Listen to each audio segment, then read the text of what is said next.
They locked me out of the only home I had left and handed me a moldy folder while my sister claimed my grandfather's estate. They told me to go find a homeless shelter. 6 months later, my attorney read them the true deed to that property, and I watched their entire fake empire crumble to the ground. My name is Harry Miller. I am 38 years old. And this is the story of how the deepest betrayal of my life unlocked a $4 million secret that gave my family exactly what they deserved. I stood on the wooden porch of my grandfather's Michigan lake house. The morning air was freezing. I had just finished a brutal 14-hour overnight shift as a paramedic. My back was screaming in pain. My uniform was stained with coffee and sweat. All I wanted was to walk into the kitchen, make a pot of tea, and sleep in the room that had been mine for the last 5 years. I reached into my pocket and slid my brass key into the front door deadbolt. It did not turn. I jiggled the handle. I pulled the key out and pushed it back in again. Nothing. The lock mechanism was entirely different. It was shiny and brand new. Before I could even knock, the heavy oak door swung open. Richard stood in the doorway. He was wearing a custom-tailored navy blue suit that cost more than my ambulance. He looked at me with a smirk that made my blood boil. Behind him stood my younger sister, Caroline. She was holding a mug of artisan coffee, wearing a cashmere sweater, looking at me like I was a stranger who had just wandered onto her property. "What is going on here?" I asked. My voice was raspy from a lack of sleep. "Why does my key not work?" Caroline took a slow sip of her coffee. She did not even have the decency to look guilty. "I had the locksmith come out first thing this morning, Harry. You know how it is. New ownership means new security. We cannot just have people walking in whenever they please." "People," I repeated. The word tasted like ash in my mouth. "Caroline. I live here. I have lived here for 5 years. All my clothes are inside. My life is inside. I took care of Grandpa Arthur in that living room every single day while you visited maybe twice a year." Richard stepped forward. He crossed his arms over his expensive suit. "You stayed here rent-free, Harry. Let us be accurate. You were a glorified live-in nurse who got free housing. But Arthur is gone now. The arrangement is over." I felt a cold knot form in my stomach. I stared at my sister.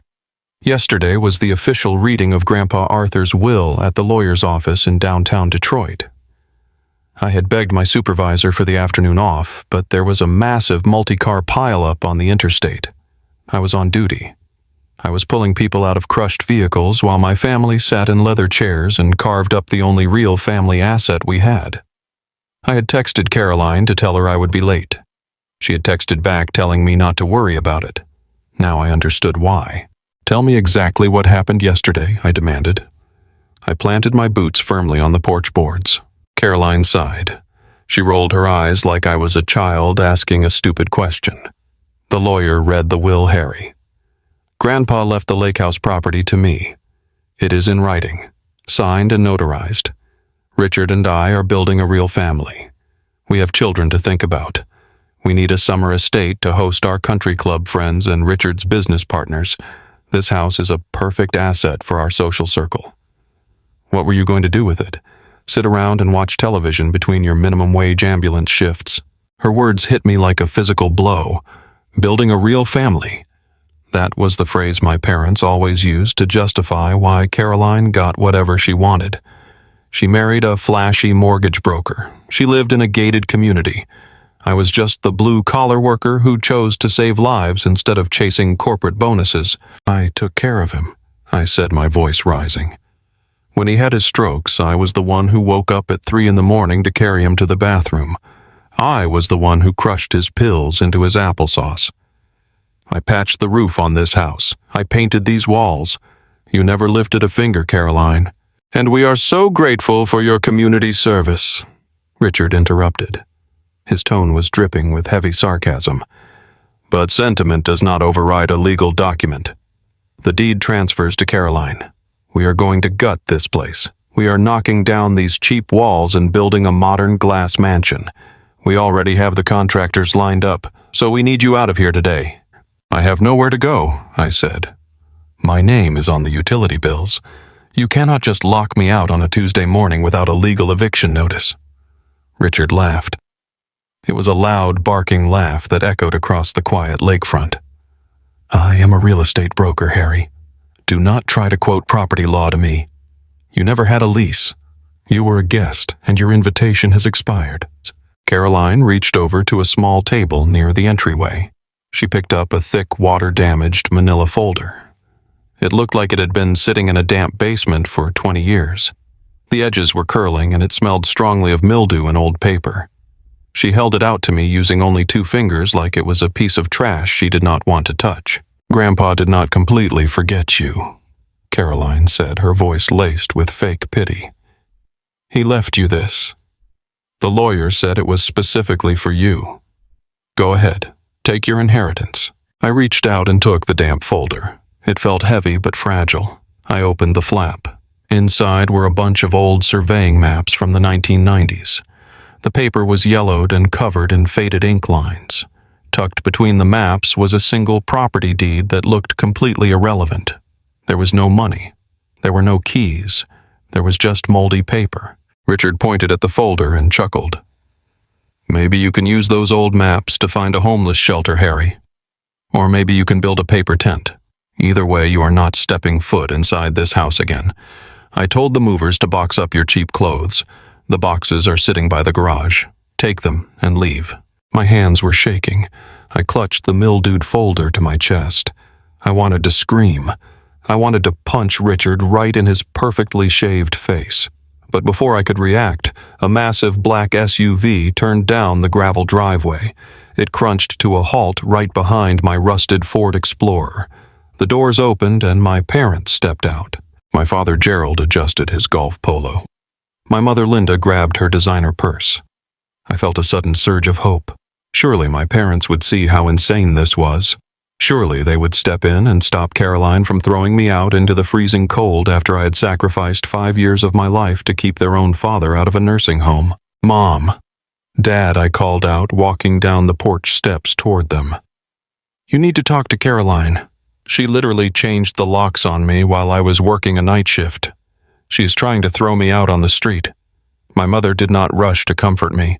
She did not ask if I was okay. Instead, she looked nervously toward the neighboring houses. Harry, please lower your voice, Linda hissed. You are acting unhinged. The Petersons next door are going to hear you. Do not cause a scene. Cause a scene, I asked in disbelief. I am entirely homeless right now. Caroline is stealing the house. My father stepped in front of my mother.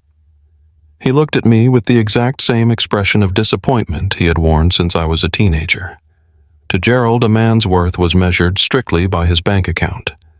Because I chose to be a paramedic, I was a failure in his eyes. Nobody is stealing anything, Harry Gerald said firmly. We were at the lawyer's office yesterday. Your grandfather made his wishes very clear. The house belongs to your sister. It is the logical choice. Caroline and Richard have a certain status to maintain in their social circles. This property is vital for their networking. What do you need a giant lake house for? You are a 38-year-old paramedic making pennies. You are barely scraping by. It makes zero financial sense for you to own real estate like this. I stared at my father. I felt the last shred of love I had for my family evaporate into the freezing air. I sacrificed 5 years of my life for him, I said softly. I gave up promotions. I gave up traveling. I sat by his bed while he died. And you all just swoop in to take the keys. Oh, stop playing the victim, Caroline shouted from the porch. You did it because you had no other options. You lived here because you could not afford to buy a house of your own. You used Grandpa for free rent and now the ride is over. Your sister is right, Gerald said, completely dismissing my pain. It is time for you to grow up and face reality. You have a job. Go rent an apartment. Or go move in with Jessica. But you are not staying here.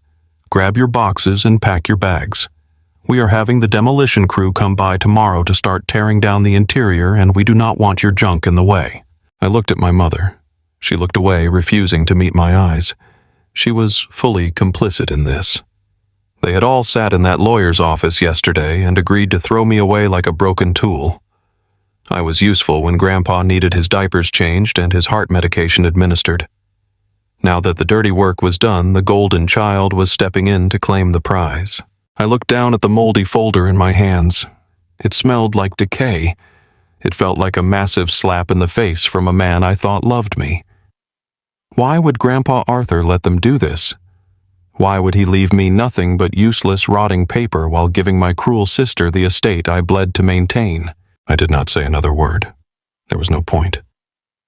I walked over to the side of the garage where 4 cheap cardboard boxes had been carelessly tossed onto the wet grass. My entire life was packed inside them. My uniforms, my books, my few personal belongings. I carried them one by one to my Ford Explorer, shoving them into the trunk. Richard and Caroline stood on the porch, watching me like it was free entertainment. My parents walked up the steps to join them, completely ignoring me as I loaded the last box. "Make sure you do not scratch the driveway on your way out," Richard called out, laughing.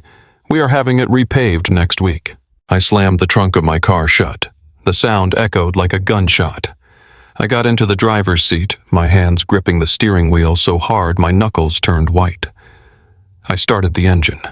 It sputtered and roared to life. I did not look back at the porch. I put the car in drive and drove away from the only home I knew, carrying nothing but a folder of trash and a heart full of absolute rage. As I drove down the winding gravel road away from the lake, the reality of my situation began to crush my chest. My mind raced with questions. How was I going to survive this? I had 0 savings. Every extra dollar I made as a paramedic had gone into buying groceries for Grandpa Arthur, or paying for his expensive physical therapy sessions that insurance refused to cover. My family knew this. They knew I had drained my own accounts to keep him comfortable, and they used that vulnerability to execute a perfect ambush. I glanced over at the passenger seat. The manila folder sat there mocking me. I reached over and flipped the cover open while steering with my left hand. The old surveying maps spilled out. They were completely useless. They showed property lines from decades ago. I could barely read the faded text. Why would Grandpa leave me this? Was his mind completely gone at the end? Did he really think my sister deserved the property more just because her husband wore expensive suits? I remember the long nights sitting by Grandpa's bed. He used to hold my hand, his grip weak but desperate. He would look at me with tears in his eyes and say, "You are a good man, Harry. Do not let them turn your heart cold. The wolves will circle when I am gone, but I made sure they will only break their own teeth." I thought he was just rambling from the pain medication. Now his words felt like a cruel joke. The wolves had not broken their teeth. The wolves had eaten a massive feast, and they had tossed me the bones. My phone buzzed in my pocket, pulling me out of my dark thoughts. The caller ID showed it was my fiancée Jessica. We had been engaged for 8 months. We were supposed to get married next spring. She was a corporate sales manager who constantly complained about my paramedic salary, but she always justified staying with me by pointing out that I was the obvious heir to the lake house. She already had online vision boards dedicated to the renovations we were going to do once the property was in my name. I answered the phone. "Hey, Jess, I have some really bad news." "Did you get the keys?" she asked immediately. Her voice was sharp, skipping right past any normal greeting. "Did the lawyer officially transfer the deed to you?" "No," I said, my voice cracking. "Caroline got it. They locked me out. I was at work yesterday during the reading and they gave the entire estate to my sister. I am in my car right now. I have all my stuff in boxes. I am coming over to your apartment." There was a long, terrible silence on the other end of the line. I could hear the sound of traffic in the background. "Jessica," I asked, "are you there?" "What do you mean Caroline got it?" she finally said, her voice dropping an octave, turning instantly hostile. "Harry, we talked about this. You told me Arthur promised you the house." "He never promised it in writing," I said defensively. "I just assumed because I was the one living there and taking care of him. But my parents backed Caroline. They said she needs it for her country club friends." "And what did you get?" she demanded. I looked at the passenger seat, a moldy folder with some old maps. Another long silence. Then I heard the sound of her letting out a harsh, bitter laugh. It was the same kind of laugh Richard had given me on the porch. "I cannot believe this," Jessica snapped. "I cannot believe I wasted my time waiting for you to step up. I told my friends we were getting a lakefront estate. I told my mother we were going to host the wedding in that backyard, and you let them walk all over you and take it. You just rolled over and packed your bags." "What was I supposed to do, Jessica? Call the cops. The deed is in her name. I have nowhere to go. I just need to come to the apartment and figure things out. We can split the rent until I get back on my feet." "No," she said coldly. "No, you are not coming here." I slammed on the brakes, pulling the car onto the shoulder of the road. "What are you talking about?" "I am your fiancé. We are getting married." "We are not getting married, Harry," she said, her voice devoid of any empathy. "The only reason I tolerated your miserable paycheck and your constant exhausted whining was because I thought there was a light at the end of the tunnel. I am not spending the best years of my life clipping grocery coupons in a cramped apartment while your sister drinks champagne on a dock you built. I want a man who provides. You are just a loser, Harry. You always have been. Do not come to my apartment. I am leaving your ring on the kitchen counter. If you try to come inside, I will call security." The line went dead. I sat in my idling car on the side of the highway. The phone slipped out of my hand and fell onto the floorboard. In the span of a single morning, my entire existence had been erased. My family had evicted me from my home. My fiancé had dumped me because I was broke. The people I trusted most in the world had looked at my soft heart and completely crushed it. I picked up the damp folder from the passenger seat. I wanted to tear it into 1,000 pieces and throw it out the window. I wanted to scream until my vocal cords bled. But as my thumb brushed against the inside flap of the rotting cardboard, I felt something thick. It was hard and rigid, hidden deep inside the lining of the folder, completely obscured by the water damage. I did not know it yet, but my grandfather had not abandoned me. He had orchestrated the most brilliant, ruthless trap imaginable. He knew my family was greedy. He knew they were arrogant. And he had deliberately handed them a loaded weapon, knowing they would destroy themselves with it. I wiped a tear from my face, pulled the car back onto the highway, and drove into the unknown, completely unaware that the piece of trash sitting on my passenger seat was about to trigger an absolute financial massacre. I gripped the steering wheel of my 2012 Ford Explorer so hard my hands cramped. The engine whined as I merged onto the highway, leaving the wealthy lakefront neighborhood behind. Every bump in the road rattled the worn-out suspension. It was a harsh physical reminder of exactly where I stood in the world. I was running on zero sleep. My paramedic uniform still smelled like harsh antiseptic and stale coffee from my 14-hour overnight shift. My back ached from lifting stretchers, but the physical pain was absolutely nothing compared to the crushing weight in my chest. In the span of 30 minutes, my own flesh and blood had erased my entire existence. My sister had locked me out of the only home I had known for 5 years. My parents had told me I was an embarrassment. All I had to show for a half-decade of sacrifice was a damp, mildewed folder sitting on my passenger seat. But the nightmare was not over. I still had to go home and tell Jessica. Jessica and I had been engaged for 8 months. We shared a cramped, noisy one-bedroom apartment on the second floor of a massive complex on the outskirts of the city. It was the kind of place where the hallways always smelled like cheap carpet cleaner, and you could hear the neighbors arguing through the paper-thin walls. Jessica hated it.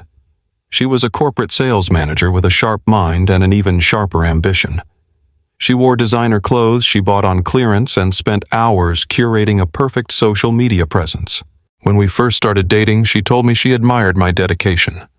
She said it was noble that I chose to be a paramedic and save lives instead of chasing money. But as the years went on, that admiration turned into a simmering resentment. The only thing that kept our relationship alive, the only reason she tolerated my grueling shifts and my empty bank account, was the promise of my grandfather's estate. We spent countless nights laying in that tiny apartment, talking about the lake house. She already had massive digital vision boards dedicated to the renovations we would do once the property was officially in my name. She had planned our entire spring wedding around the idea of exchanging vows on that private dock. I pulled into the crowded apartment parking lot and turned off the engine. I sat in the silence for a long moment, dreading the conversation. I grabbed my keys and dragged my exhausted body up the 2 flights of concrete stairs. When I unlocked the door, the apartment was warm. Jessica was sitting at the small kitchen island. Her laptop was open and glossy bridal magazines were spread out across the counter. She was holding a cup of tea, looking at floral arrangements. She looked up and smiled, but the smile did not reach her eyes. She instantly noticed my wrinkled uniform and the empty look on my face. "You look terrible," she said casually, turning her attention back to her laptop screen. "Did you go to the house to get your suits for the engagement photos? We have the photographer booked for next weekend, and I need to make sure your clothes actually fit." I stood in the entryway. I felt a lump form in my throat. "Jess, we need to talk." She stopped scrolling. She closed her laptop slowly and crossed her arms. Her posture immediately shifted from relaxed to defensive. "What did you do, Harry?" "I did not do anything," I said, keeping my voice as steady as possible. "I went to the lake house this morning after my shift. My key did not work. Caroline changed the locks. Richard was there. They told me the lawyer read the will yesterday while I was on duty. Grandpa left the entire property to Caroline." The temperature in the room plummeted. Jessica stared at me. Her face went completely blank. For a few seconds, the only sound in the apartment was the hum of the refrigerator. "What do you mean he left it to Caroline?" she asked. Her voice was dangerously quiet. "You told me he promised it to you. You told me that is why you spent every single day taking care of him. You told me that house was ours." "He never put it in writing," I pleaded, stepping into the kitchen. I assumed he would leave it to me because I was the one doing all the work. I drained my own savings to pay for his physical therapy when insurance cut him off. You know that. But my parents backed Caroline. They told me I am just a broke paramedic who does not need a luxury estate. They said Caroline and Richard need it for their country club friends. They handed me my boxes and told me to leave. Jessica stood up from the bar stool. She did not walk over to comfort me. She did not offer a single word of sympathy for the fact that my family had just ruthlessly betrayed me. Instead, she began to pace the narrow length of our kitchen. Her breathing grew heavy. Her hands balled into fists at her sides. "So you are telling me," she began, her voice rising with every word, "that I have lived in this miserable shoebox for 3 years for absolutely nothing. You let them steal a $4 million lakefront property from right under your nose, and you just packed your little boxes and drove away. They had the legal deed, Jess. What was I supposed to do? Fight Richard on the porch and get arrested? We just need to figure this out. We have this apartment. We can split the rent until I get back on my feet and build my savings again." Jessica stopped pacing. She turned to look at me, and the expression on her face made my blood run cold. It was a look of pure, unadulterated disgust.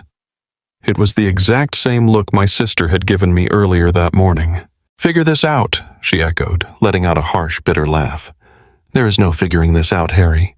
The only reason I signed this lease with you, the only reason I paid 70% of the rent every single month with my corporate salary, was because you convinced me this was temporary. You promised me an estate. I supported a broke paramedic because I thought I was investing in our future." "Investing?" I asked, stepping back as if she had physically struck me. "Is that all I was to you?" "A real estate investment." "Do not play the victim with me," she shouted, her voice echoing off the thin walls. "Look at yourself. You are 38 years old. You risk your life in an ambulance for a paycheck that barely covers groceries. You let your family walk all over you because you have a soft heart. Soft hearts do not pay mortgages, Harry. I told my friends we were hosting our wedding on that lake. I told my mother I was marrying a man who actually had a future. Jess, please," I begged, feeling the exhaustion and the betrayal tearing me apart. "I just lost my grandfather. I just lost my family. Do not do this right now. I am not spending the best years of my life budgeting grocery coupons while your sister drinks champagne on a dock you built. "You are a loser, Harry. You always will be." Those words hit me with the force of a freight train. They were the exact fears that had kept me awake at night for years. To hear the woman I loved scream them in my face shattered whatever remaining strength I had left. Jessica did not hesitate. She walked past me into our bedroom. I stood paralyzed in the kitchen, listening to the sound of drawers slamming and hangers scraping against the closet rod. 10 minutes later, she emerged carrying a sleek black designer suitcase and a heavy tote bag. She walked over to the kitchen counter. She looked me dead in the eye, grabbed her left hand, and forcefully pulled the diamond engagement ring off her finger. She dropped it onto the counter. It landed with a sharp, metallic clink right next to her glossy wedding magazines. "I am going to stay at my sister's place downtown," she said, her voice completely devoid of any emotion. "I will send movers for the rest of my furniture next week. Do not call me." She walked out the front door and let it slam shut behind her. The sound vibrated through the floorboards. I stood alone in the quiet apartment. I felt like I was suffocating.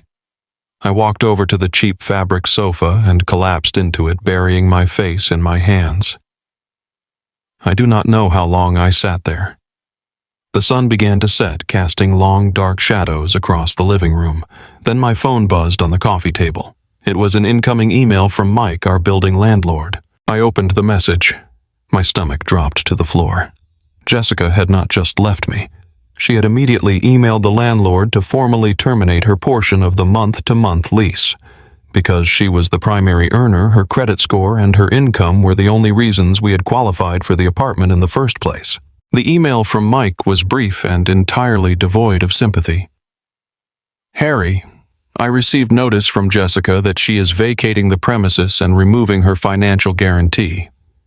Since you do not meet the income requirements to hold the lease alone, you need to submit the full $3,000 for next month's rent and a new security deposit by tomorrow morning. If you cannot provide the funds, you have 48 hours to vacate the unit. $3,000. I opened my banking application on my phone. The screen loaded slowly. My available checking balance stared back at me in bright, bold numbers.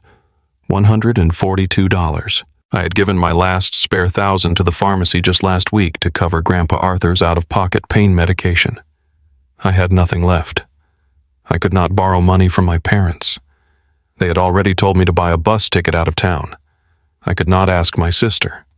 And the woman who was supposed to be my wife had just abandoned me because my net worth had evaporated. There was no magical solution. There was no hidden savings account. The modern financial trap had snapped shut around my ankle. Without Jessica's corporate income, I was officially a trespasser in my own apartment. I did not sleep that night. I spent hours packing the rest of my meager belongings into heavy trash bags and cheap cardboard boxes. I carried them down the 2 flights of concrete stairs in the dark, loading them into the back of my Ford Explorer. Every trip down the stairs felt heavier than the last. My legs were shaking from muscle fatigue. My mind was completely numb. By 3 in the morning, the apartment was empty except for the furniture Jessica was coming back for. I left the apartment keys on the kitchen counter right next to the discarded diamond engagement ring. I closed the door for the last time. I sat in the driver's seat of my packed SUV. The night air was bitterly cold, cutting right through my thin uniform jacket. I turned the key in the ignition. The heater kicked on, blowing lukewarm air against my frozen hands. I had exactly a quarter tank of gas. I could not afford a cheap motel. I could not risk sleeping in a random parking lot where the police might ticket or tow my vehicle. I drove to the only place where I knew I would be safe. I drove back to the hospital. I parked in the far back corner of the employee parking garage under a flickering yellow security light. The security guards knew my vehicle, so they would not bother me. I turned off the engine. The silence of the concrete garage was deafening. I pushed the driver's seat as far back as it would go. I reached over to the passenger seat and picked up the water-damaged manila folder my sister had handed me. It smelled like decay and old dirt. I ran my fingers over the warped cardboard. This was my entire inheritance.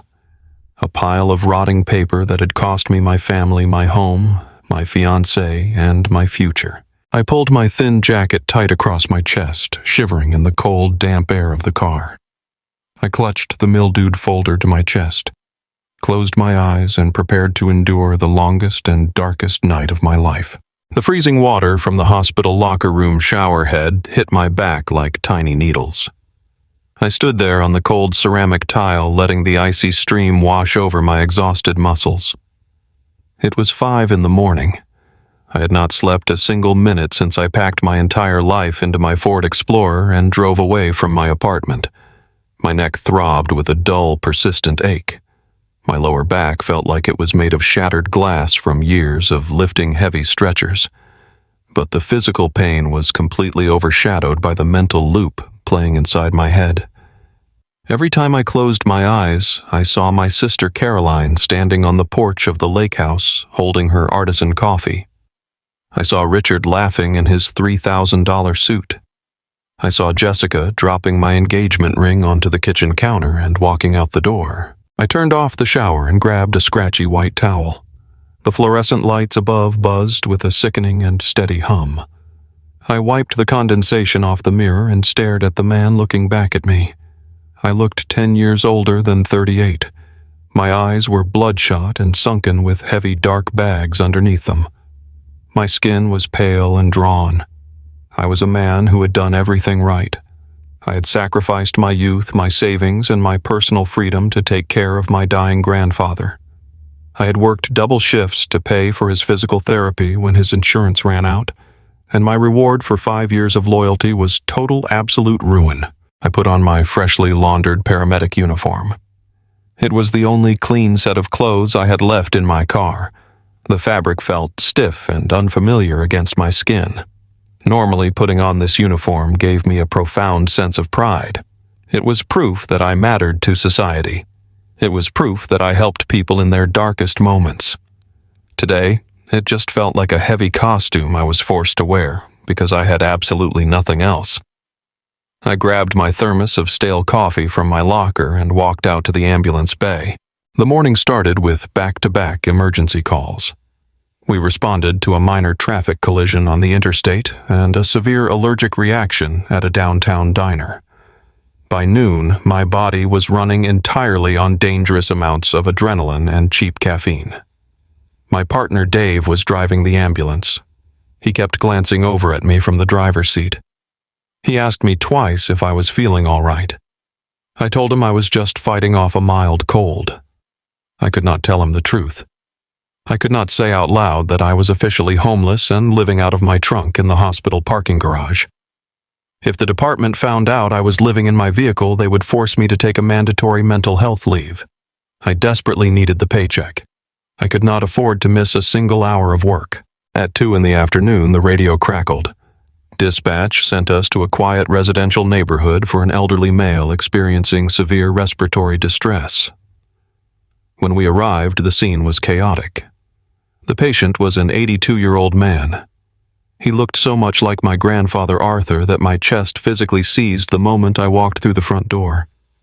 He was lying on a floral couch, gasping for air, while his terrified wife hovered over him, crying and holding his hand. My medical training took over, but my brain was moving through thick mud.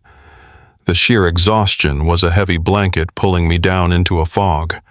I grabbed the green oxygen tank and began setting up the non-rebreather mask. Dave was taking the patient vitals, shouting out numbers over the noise of the crying wife. I needed to administer a specific bronchodilator to open the patient airways. I reached into the red medical jump bag. My hands were shaking. I pulled the small glass vial, loaded the plastic syringe, and prepared to administer the medication into the intravenous line. "Wait!" Dave shouted, grabbing my wrist. His grip was incredibly tight. He looked at the vial in my hand and then looked up at my face. His eyes were wide with panic and shock. "Harry, what are you doing?" "That is epinephrine. He is tachycardic. His heart rate is already 140. If you push that, you are going to put him into massive cardiac arrest." I blinked repeatedly, staring down at the small glass vial in my trembling hand. The label was clearly marked. It was the wrong medication. It was a completely different medical protocol. I had grabbed the wrong vial because my eyes were blurring and I was severely sleep-deprived. A cold sweat broke out across my forehead. My stomach flipped upside down. I immediately dropped the syringe back into the bag and grabbed the correct medication. My hands were trembling so violently I could barely attach the mask to the patient face. We stabilized the elderly man and transported him safely to the emergency room. He was going to be perfectly fine. But the silence in the front cab of the ambulance on the way back to the station was absolutely deafening. Dave did not say a single word. He kept his eyes fixed on the road ahead. He did not have to say anything. We both knew the corporate rules. In emergency medicine, a near miss with a lethal medication error requires a mandatory incident report. If Dave did not report it and the pharmacy inventory logs caught the broken seal on the epinephrine vial, he would lose his paramedic license right alongside me. When we returned to the main station, I was immediately called down the long hallway into the supervisor office. My boss was a stern but fair man named Captain Miller. He had known me for 6 years. He knew my flawless track record. He knew about my grandfather passing away. He sat behind his metal desk, looking down at the digital incident report Dave had just submitted. Captain Miller took off his reading glasses and rubbed the bridge of his nose. He let out a long, heavy sigh. "Harry, you are one of the best medics I have in this entire fleet. You are patient. You are highly skilled. You have saved more lives in this district than I can count. But you almost killed a man today because you could not read a simple label." "I know," I whispered, staring down at my scuffed black boots. "I am so incredibly sorry, Captain. I am dealing with some extreme family issues regarding my grandfather estate. I was evicted yesterday. I have not slept in 2 days. It was a momentary lapse in judgment. It will never happen again. I swear to you." "I believe you, Harry," he said, his voice softening with genuine sympathy. "I truly do. I know the exact kind of man you are. But I do not own this ambulance company. A corporate healthcare board in another state owns it, and their legal liability policies are completely absolute. A medication error of this magnitude, whether it was administered or just drawn, requires immediate and mandatory disciplinary action."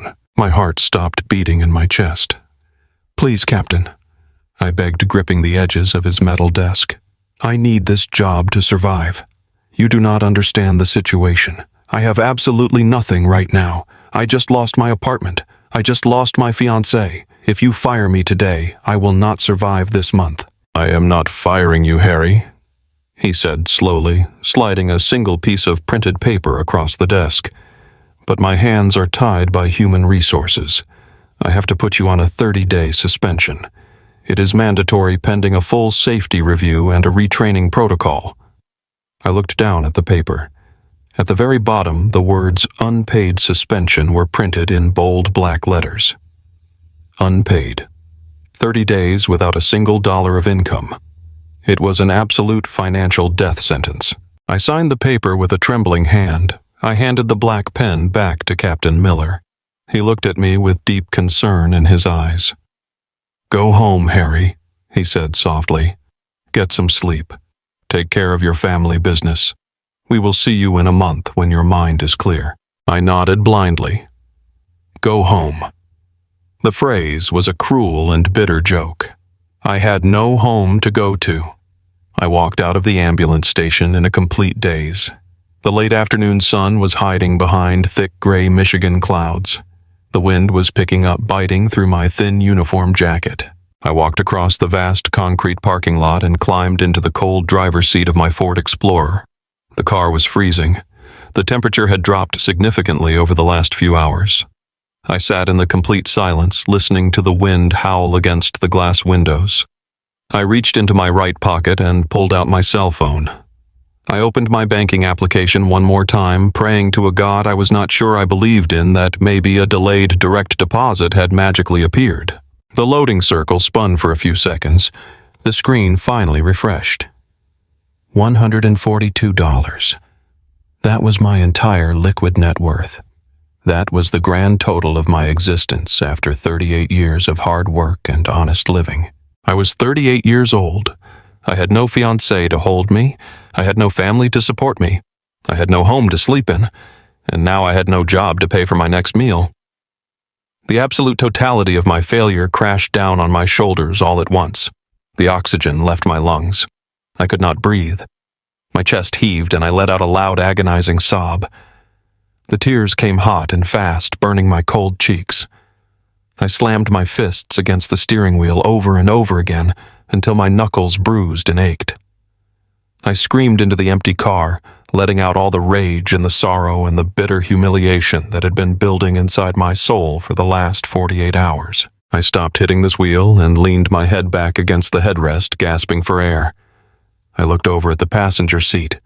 The water-damaged manila folder was still sitting right where I left it. The folder my sister Caroline had tossed to me like a piece of meaningless garbage.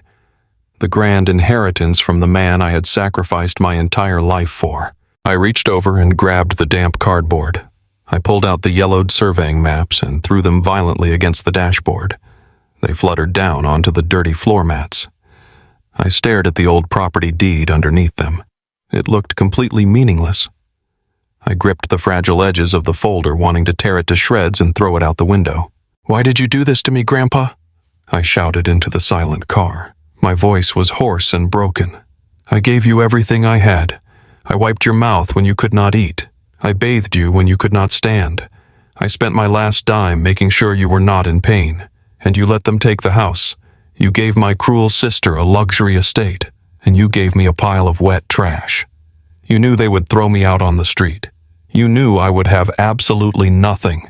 Why did you leave me to die out here?" I clutched the empty folder to my chest, rocking back and forth in the freezing car.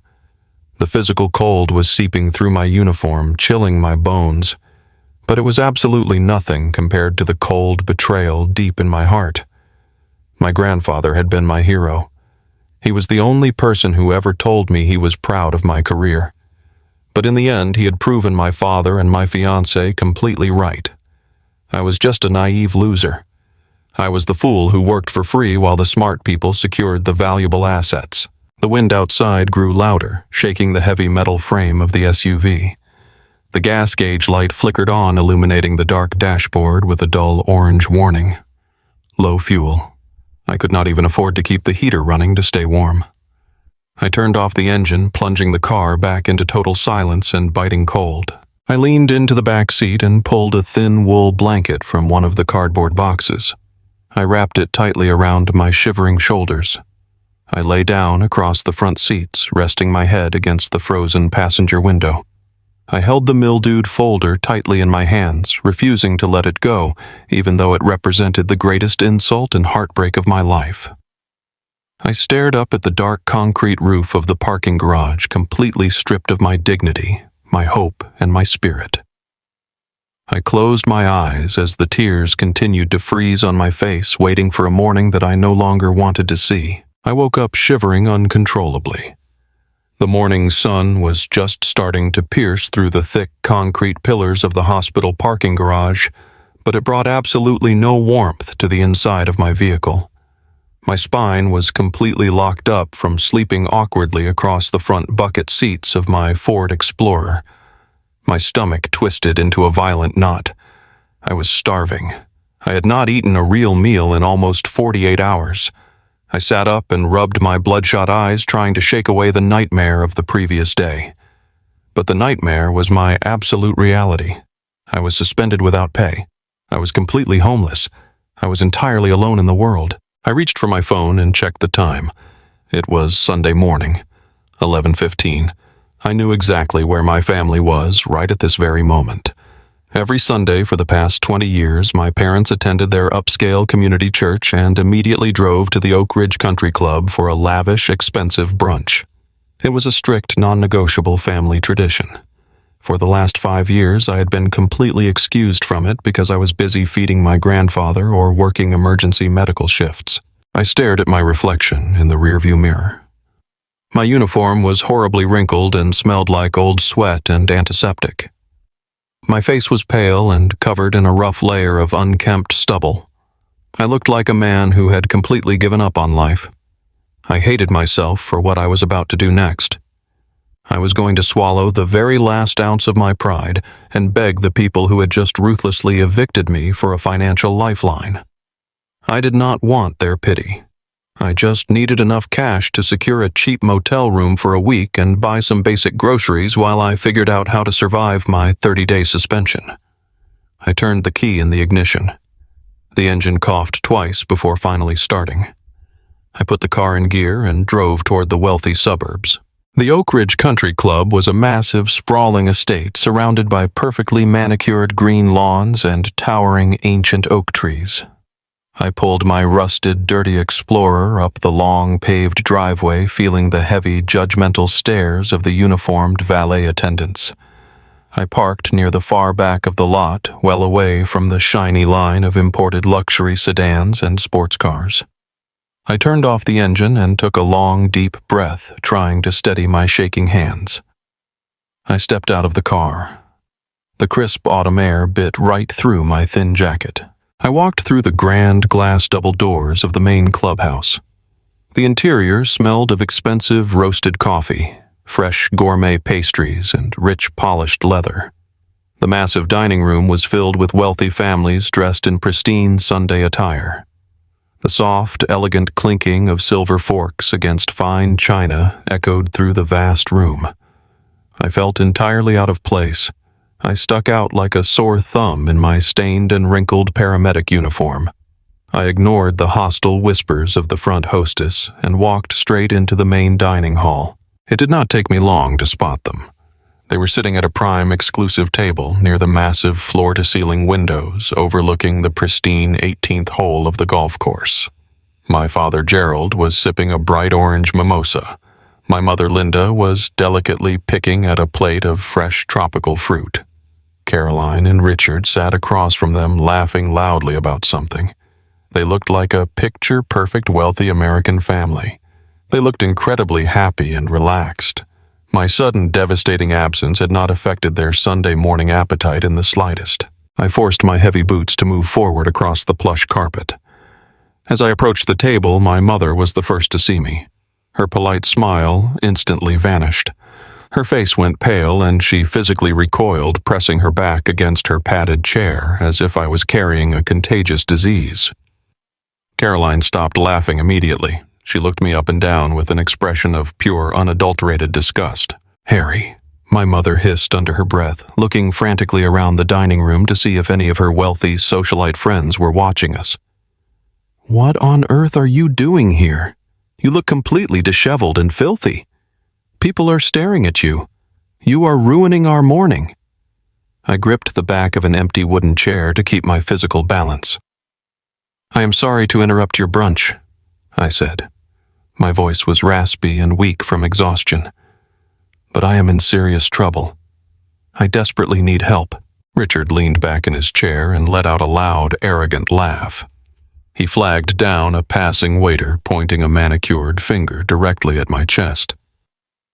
"Excuse me," he called out, his voice carrying aggressively across the quiet dining room. "Could you make sure you count the silverware before this guy leaves the building? I think he might be looking to pawn some forks to buy a bus pass." A few wealthy people at the neighboring tables actually chuckled. My face burned with absolute fiery humiliation. I ignored Richard and looked directly into my father's eyes. "Dad, I need a temporary loan. I made a critical mistake at work yesterday because I was completely exhausted from moving out of the lake house. The hospital suspended me for 30 days without pay.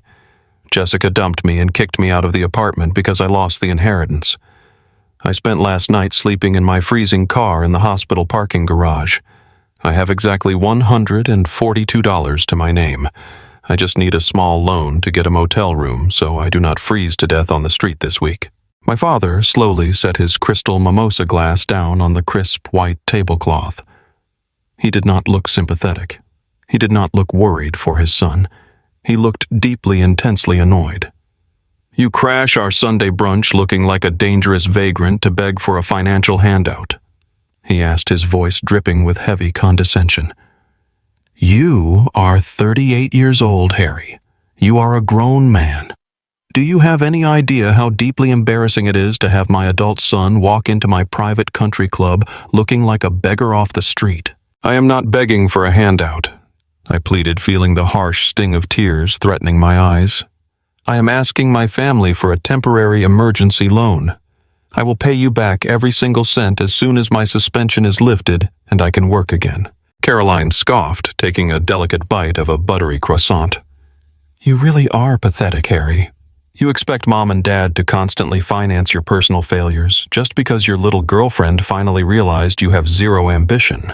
You should have thought about your financial security before you decided to play working-class hero for a living. We have real massive expenses to worry about now. Real expenses? I asked, staring at my sister in complete disbelief. You literally just inherited a free $4 million estate from Grandpa. You do not even have a mortgage. Richard slammed his hand on the table, instantly cutting me off. Actually, Harry, we have massive capital expenses. Unlike you, we actually understand how to leverage assets to build real generational wealth. The vintage cabin Arthur left us is a complete useless teardown. It is an outdated wooden eyesore. I just secured a massive $1.5 million hard money construction loan using the estate as direct collateral. We are completely gutting the entire property starting tomorrow morning. Caroline smiled broadly, her eyes gleaming with absolute greed. We are building a massive modern glass mansion, Harry. It is going to have a beautiful wraparound deck, an infinity pool overlooking the water, and a fully stocked underground wine cellar. We are bringing in elite custom contractors from Chicago. It is going to be the absolute premier property on the entire lake. I stared at them in total shock. My stomach dropped completely. They had not even owned the property for a full 48 hours, and they had already recklessly leveraged it for $1.5 million in high-interest debt. They were going to completely destroy the beautiful historic cabin my grandfather had built with his own two hands. They were going to ruthlessly bulldoze the quiet living room where he spent his final peaceful days just to build a soulless, modern glass box to impress country club people they barely even liked. You took out a hard money loan, I asked, shaking my head in horror. Richard, you are a mortgage broker. You know the interest rates on private construction loans are completely predatory. If anything goes wrong with the build schedule, you could easily lose the entire property to the bank. Richard rolled his eyes aggressively. Do not try to give me financial advice, you broke paramedic. I know exactly what I am doing in the real estate market. The loan is fully secured by the extensive acreage. Once the glass mansion is finished, the property value will easily double. It is a foolproof commercial investment. The demolition crew brings the bulldozers in tomorrow at sunrise. We do not have the time or the money to deal with your pathetic sob stories today. I turned away from Richard and looked back at my father, the man who had raised me, the man who had taught me to ride a bike and tie my shoes. Please, Dad, I whispered, letting my absolute desperation show. I am not asking for $1 million to build a mansion. I just need $500. Just enough for a cheap motel room on the highway and some canned food to survive. I am your son. Please do not let me sleep in my car again tonight. My father stared at me for a long, heavy moment. The silence at the table was completely suffocating. My mother kept her eyes fixed firmly on her fruit plate, absolutely refusing to intervene or look at my face. Caroline picked up her phone, looking completely bored by my suffering. Slowly, my father reached into the inside breast pocket of his tailored suit jacket. He pulled out a sleek designer leather wallet. He opened it and pulled out a single crisp $20 bill. He placed it flat on the white tablecloth and pushed it toward me with his index finger. Take this $20, Harry, my father said, his voice echoing with absolute cold finality. Go down to the downtown bus station.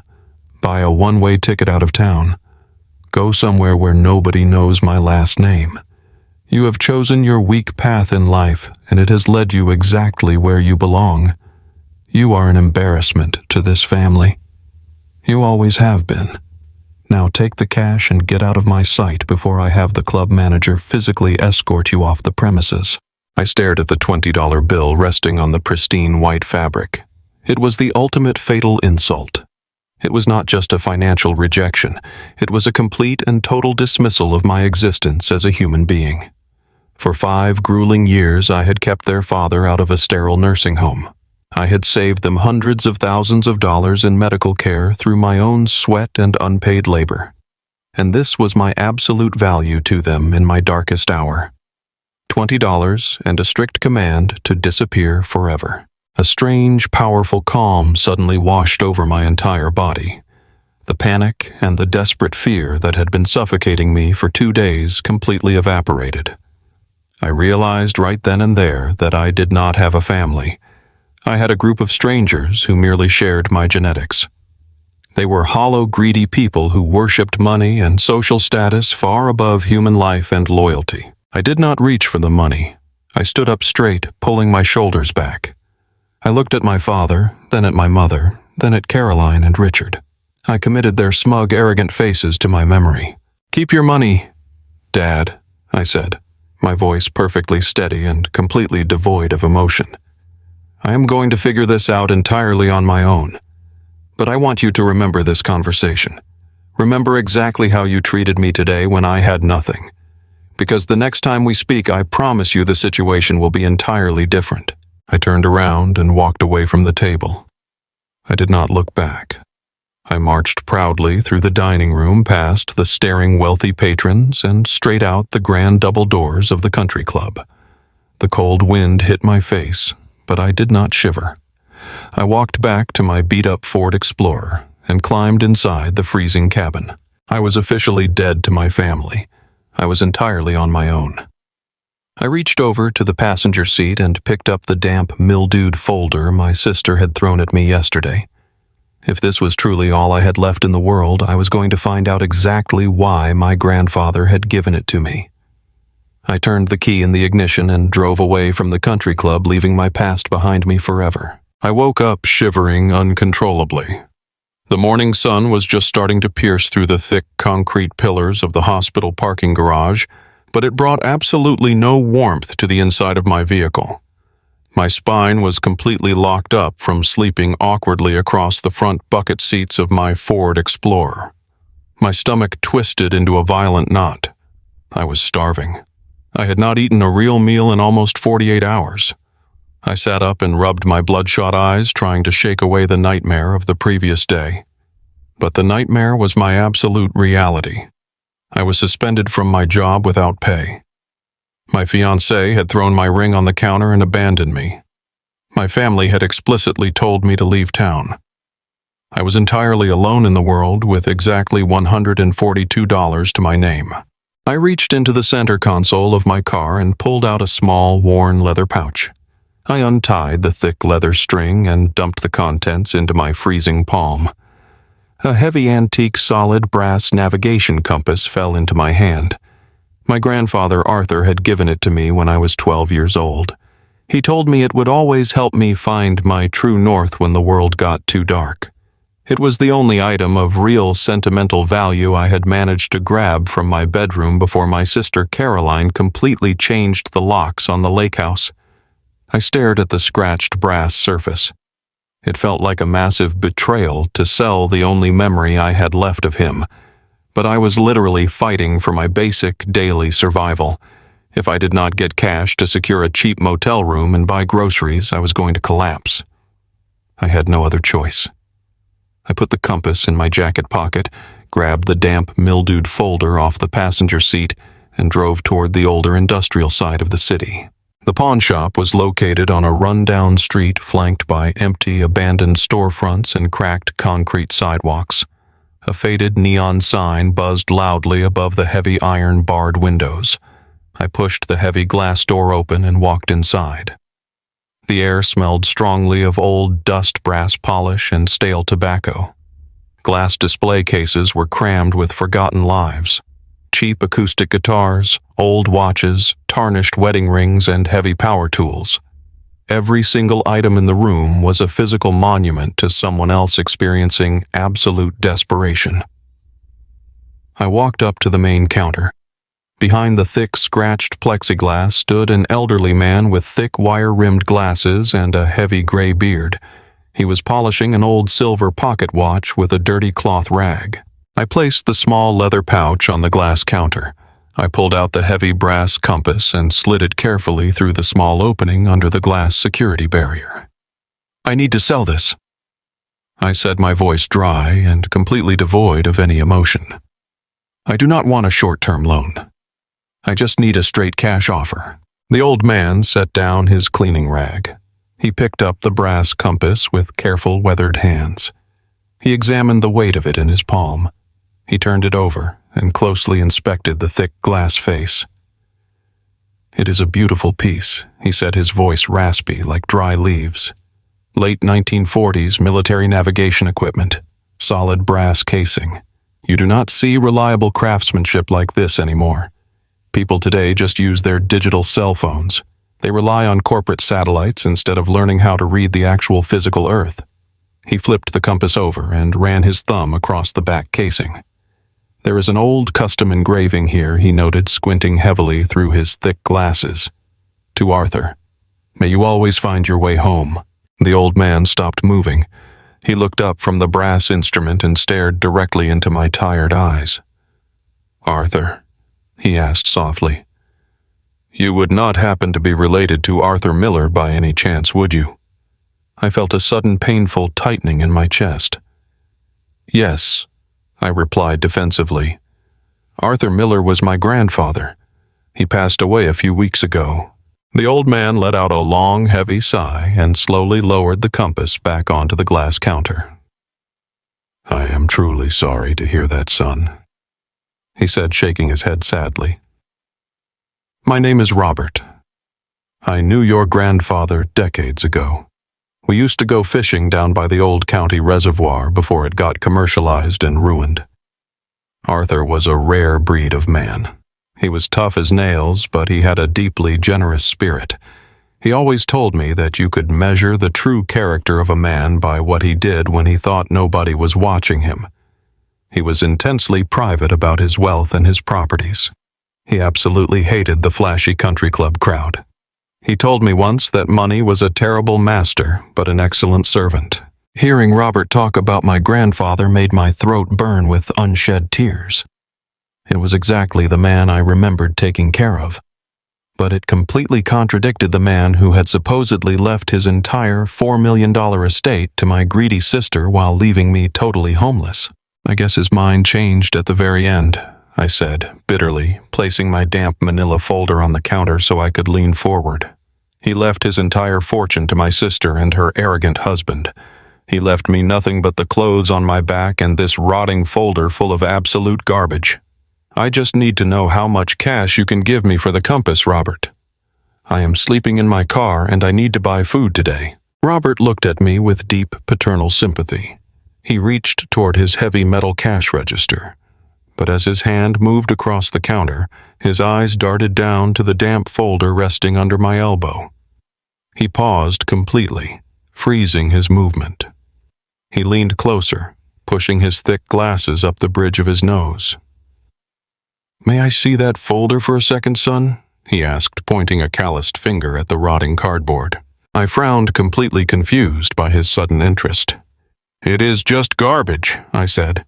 "It is just some old, useless surveying maps from the 90s and a meaningless, obsolete property deed. It has been sitting in a damp basement for 20 years. Robert did not listen to my protest. He reached through the gap in the plexiglass and gently pulled the folder toward his side of the counter. He ran his expert hands over the curled, water-damaged edges. He flipped it over, feeling the back panel of the thick manila material. "When paper gets severe water damage, it warps and separates rapidly," he explained, pressing his thumb into a strange elevated ridge near the bottom seam. "But this folder is unusually heavy for standard cardboard. And this seam right here is not natural at all. This has been intentionally glued together with a waterproof industrial adhesive." I stared at the folder, my heart suddenly skipping a massive beat. "What are you talking about?" I asked, leaning my face closer to the scratched glass. Robert reached under his counter and pulled out a small, sharp metal utility knife. "Your grandfather was a brilliantly cautious man, Harry. he said, his eyes narrowing in intense concentration. He did not do things by accident. If he handed you a piece of trash, he wanted you to look much closer at it. Robert carefully inserted the sharp tip of the utility knife into the bottom seam of the back panel. He sliced upward with a slow, steady hand. The rotting cardboard split open perfectly, revealing a hollow, flat cavity hidden flawlessly inside the thick backing of the folder. My breath completely caught in my throat. Slipped securely inside the waterproofed cavity was a pristine, sealed white envelope. It was completely untouched by the moisture and the heavy mildew that had destroyed the outside of the folder. My name was written across the front of the envelope in my grandfather's unmistakable, steady black handwriting. Robert carefully pulled the white envelope out and slid it back under the plexiglass along with my brass compass. "I think you better hold on to this compass for a little while longer, son," he said with a warm, knowing smile. "Something tells me Arthur left you exactly what you needed to find your way out of this mess." I stared at the white envelope. My hands were shaking so violently I could barely pick it up off the glass counter. I muttered a breathless thank you to Robert, grabbed my folder, my compass, and the envelope, and practically ran out of the dusty pawn shop, pushing past the heavy doors into the cold morning air. I climbed back into the freezing driver's seat of my Ford Explorer. I slammed the door and locked it immediately. My chest was heaving up and down as if I had just run a marathon. I stared at my name written in that familiar black ink. For 2 days I had cursed my grandfather. I had deeply believed he was a senile old fool who had fallen for my sister's fake smiles and my father's corporate arrogance. I took a deep, trembling breath and tore the top of the envelope open. Inside was a thick piece of folded premium parchment paper. I unfolded it carefully and began to read the handwritten letter aloud in the quiet cabin of my vehicle. "Harry," the letter began. "If you are reading this, it means Caroline successfully kicked you out of the house, and you did not throw this old folder away in a fit of anger. It means you were pushed to the absolute edge of your endurance, and you kept your composure. I am deeply sorry for the immense pain you have endured these past few days, my boy. I know your father and your sister have treated you terribly. I know they view your noble profession as a pathetic weakness. They are utterly blinded by shiny things and shallow social status. They wanted the lake house estate so desperately that they could not see the actual forest for the trees, quite literally." I gripped the paper tighter as my eyes raced down the page. "When I bought that property 30 years ago, it was just a small cabin on a massive plot of untamed, beautiful wilderness. Over the years, your sister and her flashy husband only ever cared about the physical house. They wanted a structural trophy to show off to their wealthy country club friends. So I gave them exactly what they relentlessly asked for. I left the physical cabin to Caroline to keep her occupied.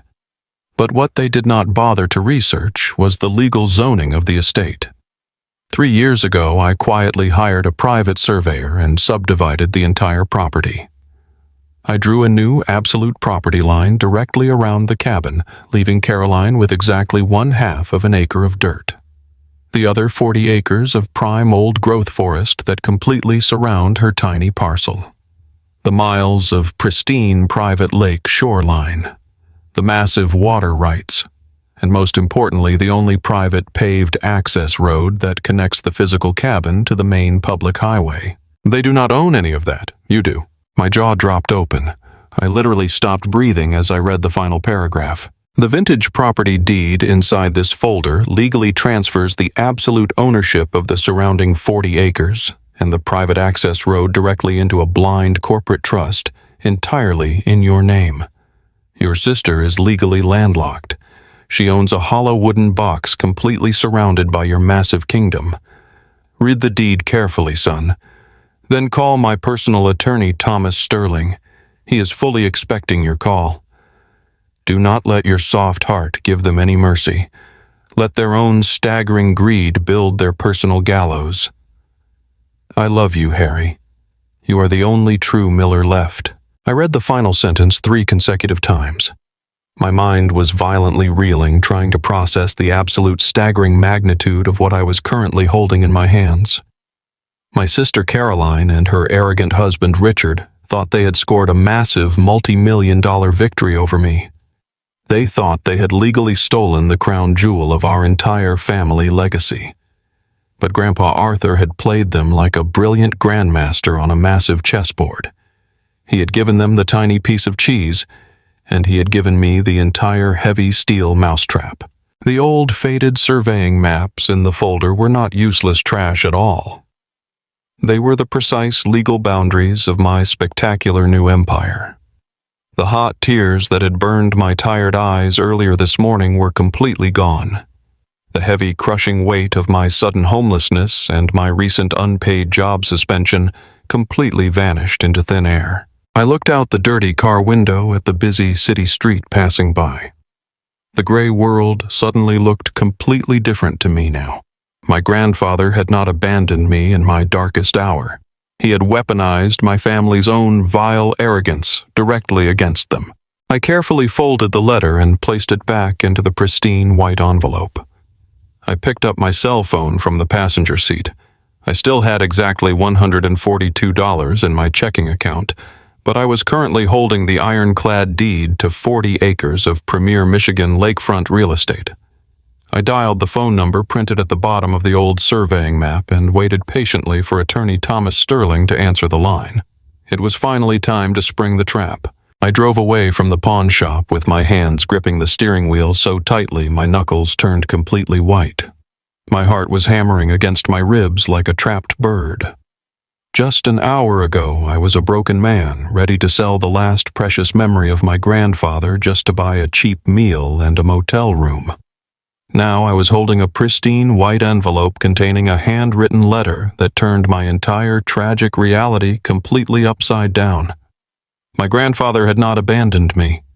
He had weaponized my family and their vile greed against themselves. I glanced at the fuel gauge on my dashboard. The orange low fuel warning light was still glaring at me.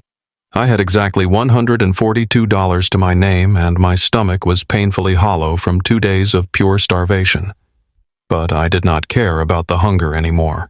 The sheer adrenaline pumping through my veins was enough to keep me entirely awake and completely focused.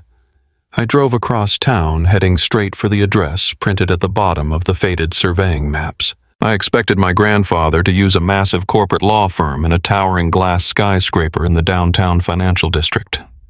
My sister Caroline and her arrogant husband Richard always bragged about their elite legal connections. But the address on the map took me to a rundown strip mall on the older industrial side of the city. I parked my rusted Ford Explorer in front of a faded brick building. The sign above the glass door simply read, "Thomas Sterling Attorney at Law," in peeling gold letters. I stepped out of the freezing car and walked up to the entrance. The building looked completely forgotten by time. I pulled open the heavy glass door and a small brass bell chimed above my head. The interior of the law office smelled strongly of old leather-bound books, stale black coffee, and lemon floor polish. There was no fancy reception desk and no marble floors. It was just a small waiting area with 2 sagging armchairs and a heavy wooden door leading to the back office. The wooden door creaked open and an older man stepped out into the waiting room. He was tall and thin, with sharp, intelligent gray eyes and a neat head of silver hair. He wore a simple gray suit and a patterned tie that looked like it belonged in a different decade. He looked at my wrinkled, stained paramedic uniform and the heavy dark bags under my eyes. He did not look surprised to see me. In fact, he looked like he had been waiting for me to walk through that door all morning. "Harry Miller," he said, his voice deep and incredibly calm. "I am Thomas Sterling.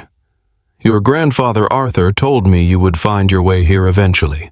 He also told me you would probably look like you had just survived a war." I stood there, clutching the damp, mildewed folder and the pristine white envelope against my chest. I tried to speak, but my throat was completely dry. "I survived the weekend," I managed to say, my voice cracking slightly. "Caroline changed the locks on the lake house. Richard told me to go find a homeless shelter. My parents told me to buy a bus ticket out of town, and Jessica left me. I have nothing left except this folder." Thomas Sterling nodded slowly. His sharp gray eyes softened with a look of profound respect. "Please come into my office, Harry. We have a massive amount of incredibly important business to discuss." I followed him into the back room. The walls were completely lined from floor to ceiling with heavy wooden bookshelves packed with thick legal volumes. He motioned for me to sit in a worn leather armchair positioned directly in front of his massive mahogany desk. I sank into the chair, feeling the complete physical exhaustion trying to pull me back down into the fog. But I fought it. I placed the damp folder and the white letter directly onto the center of his desk. Thomas sat down in his large leather chair and folded his hands together. He looked at the moldy folder and smiled a very faint, knowing smile. Arthur was the smartest man I ever had the privilege of representing. Thomas began, his voice echoing in the quiet room. He knew exactly what your sister and her husband were. He saw right through Richard and his expensive $3,000 suits. Arthur knew that Caroline did not love the lake house for the memories. She only loved it for the social status it provided. She wanted a trophy to parade in front of her country club friends. I leaned forward, resting my elbows on my knees. "Why did he leave the house to her?" I asked, feeling a desperate need to understand the mechanics of this trap. If he knew they were greedy and heartless, why did he give them the physical property? Why did he let them lock me out and humiliate me? "Because an arrogant enemy will always hang themselves if you give them enough rope," Thomas said firmly. "Your grandfather wanted to completely expose their true nature to you. He knew you had a soft heart, Harry. He knew you would always forgive them and sacrifice your own happiness to keep the family together. He had to force them to show you their absolute worst colors so you would finally walk away from their toxic shadow. But more importantly, he needed them to take the bait." Thomas reached across the desk and opened the damp manila folder. He carefully bypassed the rotting cardboard and pulled out the old, faded surveying maps. He spread the large yellowed paper flat across the polished mahogany wood. He pulled a heavy brass pen from his shirt pocket and pointed the tip directly at the center of the hand-drawn map. "Look right here, Harry," Thomas instructed, tapping the pen against a small square drawn in the middle of a massive forested area. "This is the original Lake House estate. It is 40.5 acres of premier Michigan wilderness. It has beautiful deep woods, incredible lakefront access, and a single long private paved driveway connecting the property to the main public highway. When Richard and Caroline sat in the downtown lawyer office yesterday, they heard the words, 'Lake House property,' and they immediately assumed they were inheriting the entire 40.5-acre kingdom." I stared at the map, completely captivated by his words. "But they did not inherit all of it," I asked, my heart starting to race again. Thomas smiled, a shark-like grin that completely transformed his face. "Not even close," he said. 3 years ago, Arthur came into this very office. We hired a highly discreet private surveyor. We legally subdivided the entire property. We drew a brand new absolute property line directly around the physical structure of the cabin and the small patch of grass immediately surrounding it." Thomas used his brass pen to trace the tiny square in the center of the map. "We carved out exactly 0.5 acres. We legally registered that tiny half-acre square as the lake house property. That is the only thing your grandfather left to your sister in his public will. She owns the wooden cabin and the dirt directly beneath it. Nothing more." My jaw dropped open as the absolute sheer brilliance of the trap began to unfold in my mind. "What about the rest of the land?" I asked, my breath catching in my throat. Thomas moved his brass pen away from the tiny square and circled the massive, sprawling perimeter of the entire map. The remaining 40 acres of old-growth forest, the miles of pristine private lake shoreline, the valuable water rights, and most importantly, the entire long paved access road that connects the cabin to the public highway. Arthur placed all of those assets into a blind corporate liability company, a totally anonymous LLC. Thomas reached into the damp folder and pulled out the old-looking property deed that I had originally thought was totally useless garbage. He slid the thick legal document across the desk, placing it directly in front of me. "This is not a traditional property deed," Harry Thomas explained, his voice dropping to a serious professional tone. "This document is a legally binding absolute transfer of ownership for that blind LLC. It is set up using bearer shares. Whoever holds this physical document in their possession is the sole undisputed owner of the corporation and therefore the sole owner of the 40 acres of land. Arthur sealed it inside that folder and handed it to you. You are the sole legal owner of the Kingdom Harry. I stared at the heavy legal document resting on the mahogany desk. The words swam before my eyes as the staggering reality crashed over me like a massive tidal wave.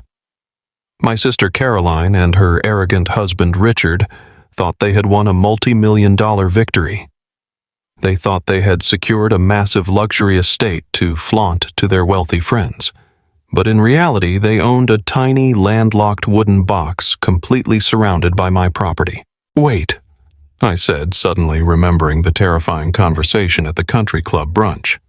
"Richard is a mortgage broker. He told me this morning that he used the estate as collateral to secure a massive $1.5 million hard money construction loan. He said they are bringing in bulldozers tomorrow morning to tear down the vintage cabin and build a giant modern glass mansion." Thomas Sterling let out a dark, echoing laugh. His eyes gleamed with absolute legal triumph. "I know he did, Harry. We completely anticipated his arrogant greed. Richard is a flashy fool who thinks he is the smartest man in every room. He was so incredibly eager to leverage his new trophy that he did not even bother to conduct a basic commercial land survey or run a thorough title search on the surrounding acreage. He simply assumed the lake house property included the entire 40 acres. Thomas leaned forward, resting his arms on the desk. "Do you realize what your brother-in-law has actually done, Harry? He signed federally regulated commercial loan documents pledging 40 acres of premium land as collateral for $1.5 million in cash. But he does not own that land. You do. Richard just committed massive documented federal mortgage and wire fraud." A deep, heavy silence fell over the dusty law office. The buzzing of the fluorescent lights and the distant sound of traffic outside completely faded away. I sat completely frozen in the leather armchair, staring at the old attorney. My grandfather had not just protected my financial future. He had meticulously built a legal guillotine and waited patiently for Richard and Caroline to eagerly place their own heads inside the noose. "If they start bringing in massive construction equipment tomorrow," I murmured, my mind racing 100 miles an hour, "they are going to have to drive those heavy bulldozers and cement trucks down the private access road." "Exactly," Thomas said, pointing his brass pen directly at the long road drawn on the map. "And that road belongs entirely to you. You have the absolute legal right to deny them access to your private property. Caroline cannot bring a single piece of construction equipment to her tiny half-acre dirt patch without trespassing on your land. She is completely legally landlocked. She cannot build her glass mansion. She cannot sell the cabin because no buyer wants a landlocked house with no driveway. And the moment Richard's private lenders realize his collateral is completely worthless and entirely fraudulent, they are going to call in the massive loan immediately and send him straight to federal prison." I slumped back into the leather chair, completely overwhelmed by the sheer magnitude of the situation. My grandfather was an absolute genius. He had given them exactly what they asked for, and it was going to destroy their entire fake empire. But Arthur did not just want to punish them, Harry. Thomas continued, his voice softening slightly. He wanted to reward you for your unwavering loyalty and your beautiful heart. He wanted to make sure you never had to worry about rent or groceries or arrogant people treating you like a peasant ever again. Thomas reached down and pulled open the bottom drawer of his massive mahogany desk. He pulled out a thick, heavy binder filled with glossy commercial real estate proposals and detailed architectural blueprints.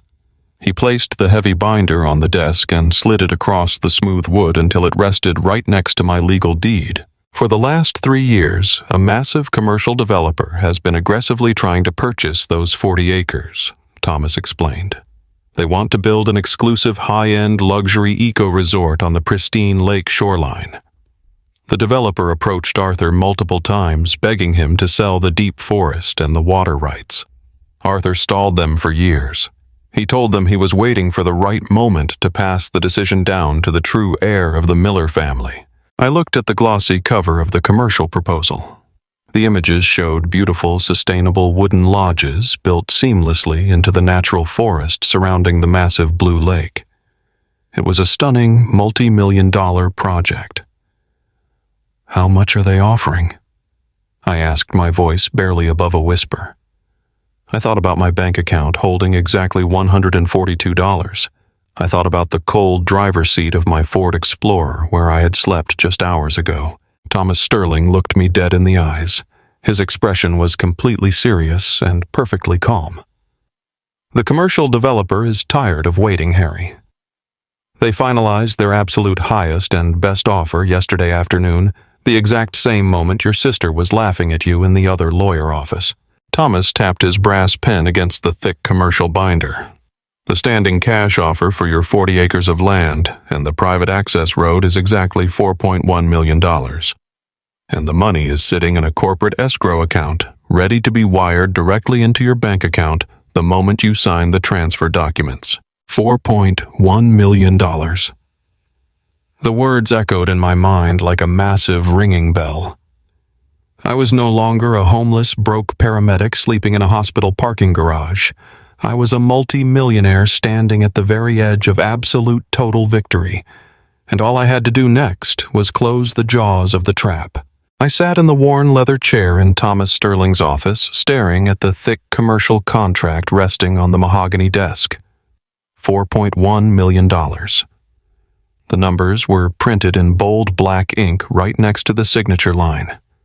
Just 24 hours ago, I was freezing in the front seat of my beat-up Ford Explorer, checking my bank application to see if I had enough money to buy a fast food hamburger.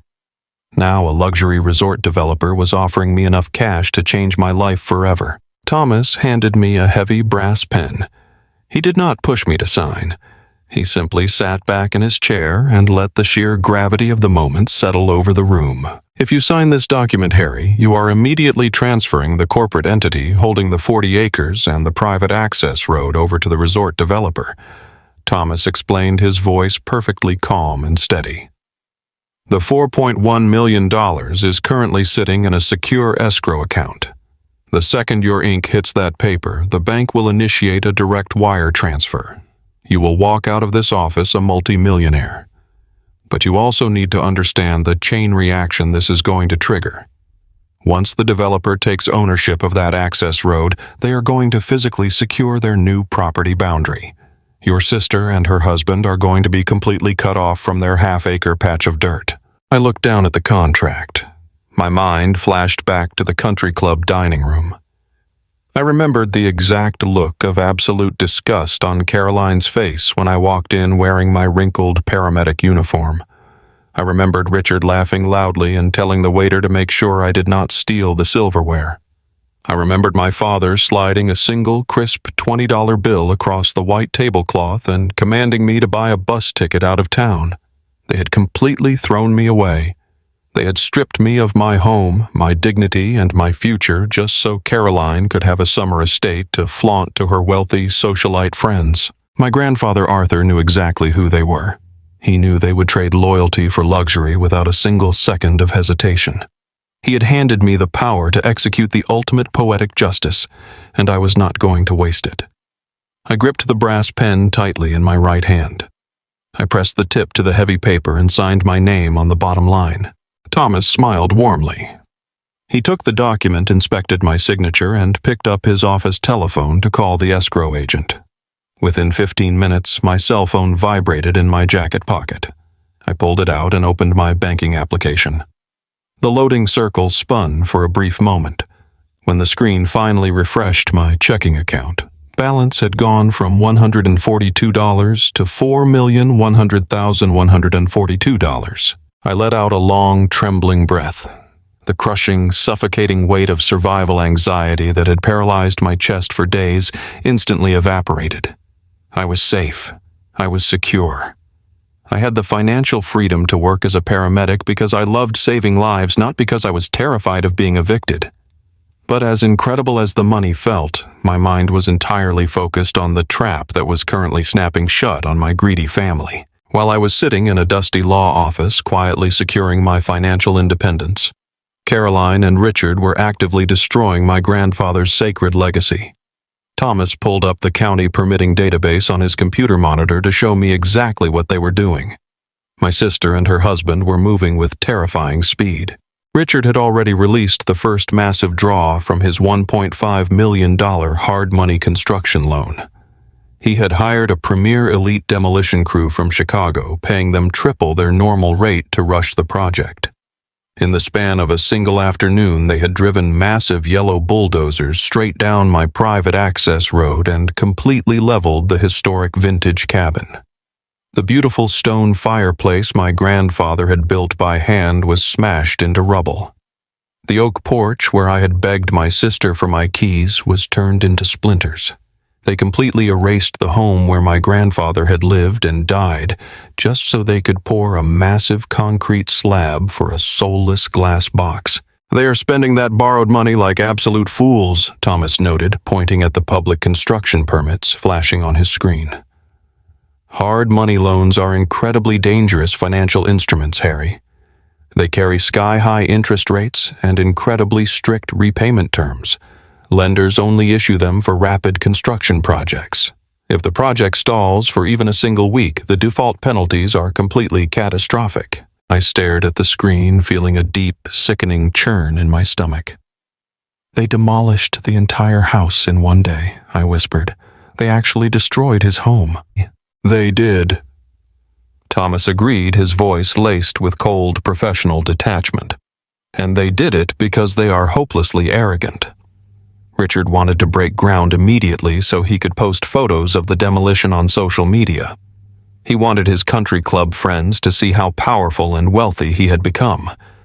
But his massive ego is exactly what caused him to commit the greatest fatal mistake of his entire life. Thomas reached into his desk drawer and pulled out a thick stack of legal documents. He slid them across the desk toward me. "These are the public mortgage filings Richard submitted to secure his $1.5 million hard money loan," Thomas explained. As a licensed mortgage broker, Richard considers himself an absolute titan of the real estate industry. He thinks he knows better than surveyors, title agents, and lawyers. He assumed that because the address of the physical cabin was attached to the estate, the entire 40.5 acres belonged to Caroline. I picked up the heavy stack of legal filings. My eyes scanned the complex paragraphs of dense financial jargon. I stopped at the collateral section. My heart began to pound heavily against my ribs. "He pledged the entire 40 acres as collateral," I asked, completely stunned by the absolute reckless stupidity of the move. "He pledged the deep forest and the shoreline." Thomas nodded, his sharp gray eyes gleaming with intense legal satisfaction. "He pledged the entire 40 acres, the lakefront access, and the private paved road. He used your property to guarantee his $1 million debt." Because Richard wanted the loan approved in less than 48 hours, he deliberately bypassed a standard commercial land survey. He used his industry connections and called in favors from his golf buddies to push the underwriting process through without proper legal due diligence. Thomas leaned across the desk, pointing a long finger directly at the bottom of the final page. "Look right there, Harry. Look at the signature block." I looked down. There, in bold black ink, was Richard's signature. Right above his signature was a strict legal affidavit. By signing that federal document, Richard legally swore under penalty of perjury that Caroline was the sole and absolute owner of the 40.5-acre estate. Thomas explained, his tone turning deadly serious. He submitted fraudulent documents to a private financial institution to secure $1.5 million in cash. That is not just a simple clerical error, Harry. That is a documented intentional act of federal mortgage fraud. It is a massive felony. The sheer scale of the disaster was almost too massive to comprehend. Richard had built an entire house of cards on a foundation of pure, arrogant assumptions. He had taken out a predatory high-interest loan. He had demolished the only physical asset Caroline actually owned. And he had illegally pledged my grandfather's hidden corporate land trust as the absolute financial guarantee for his massive debt. "What happens when the private lenders realize he does not own the surrounding land?" I asked, staring at his signature on the fraudulent affidavit. Thomas sat back in his leather chair and folded his hands. The moment the lenders discover their primary collateral is completely legally invalid, they will instantly freeze the construction funds. They will call in the entire $1.5 million loan in full, effectively demanding immediate repayment. When Richard cannot produce the cash, they will seize Caroline's half-acre patch of dirt and force them into total bankruptcy. And because Richard committed active wire fraud to obtain the funds, the bank will immediately refer his entire file to the federal authorities for criminal prosecution. I felt a cold chill run down my spine. My grandfather had seen this coming from a mile away. He knew Richard's unearned arrogance would prevent him from reading the fine print. He knew Caroline's desperate hunger for social status would make them rush the demolition. He had handed them a loaded weapon and completely stepped back, knowing they would point it directly at themselves. And the timing could not be more utterly disastrous for them, Thomas added, glancing at his silver wristwatch. Because you just signed the corporate transfer documents for the resort developer, the trap is officially completely armed. The commercial developers are not sentimental people, Harry. They are a multi-billion-dollar corporation. They move incredibly fast to protect their investments. The moment that escrow wire hit your checking account, they deployed their own private commercial security teams to the lake property. Thomas turned his computer monitor so I could see a live feed from a traffic camera located near the entrance of the lake house property. I watched in total fascination as 3 massive white commercial trucks pulled up to the edge of the private access road. The developers now legally own that paved driveway, Thomas said quietly, and the first thing a major corporation does when they acquire a piece of prime real estate is aggressively secure their legal perimeter. They are not going to allow unapproved construction crews to drive heavy cement trucks across their newly purchased corporate property. I watched the screen as several men in bright neon vests stepped out of the white trucks. They began unloading heavy steel posts and massive rolls of thick chain-link fencing. They were erecting a permanent heavy-duty barricade directly across the only road leading to Caroline's tiny half-acre parcel. They were completely shutting off all vehicular access to the demolished cabin site. They are landlocked, I whispered, my voice thick with awe and realization. Caroline and Richard cannot get any concrete trucks to the site to pour their mansion. They cannot get concrete trucks, Thomas agreed, his shark-like grin returning. They cannot get lumber deliveries. They cannot get plumbing contractors. They cannot even park their own expensive luxury vehicles on the driveway anymore, because the driveway now belongs to the resort developer. Their massive multi-million-dollar construction project is completely entirely paralyzed as of this exact second. I sat in the quiet, dusty law office staring at the live camera feed. I thought about Jessica sitting in her sister's apartment, completely convinced she had dodged a bullet by dumping a broke paramedic. I thought about my father sitting at his country club, sipping his orange mimosa, feeling incredibly proud of his wealthy, successful daughter. They had absolutely no idea that a massive financial apocalypse was currently racing toward them at light speed. I stood up from the leather armchair. I smoothed out the wrinkles in my paramedic uniform. I did not feel exhausted anymore. I felt incredibly powerful. I felt deeply connected to the brilliant old man who had raised me and protected me from the grave. Thomas stood up and extended his hand across the mahogany desk. "Congratulations, Harry," he said warmly. "Your grandfather would be immensely proud of you today. He knew you had the strength to survive their cruelty. Now go buy yourself a proper meal and sleep in a warm bed tonight. You have earned every single penny of your new life." I shook his hand firmly. "Thank you, Thomas," I said, "for everything." I picked up the crisp white envelope containing my grandfather's letter and slid it carefully into my jacket pocket. I walked out of the law office and stepped into the cool afternoon air.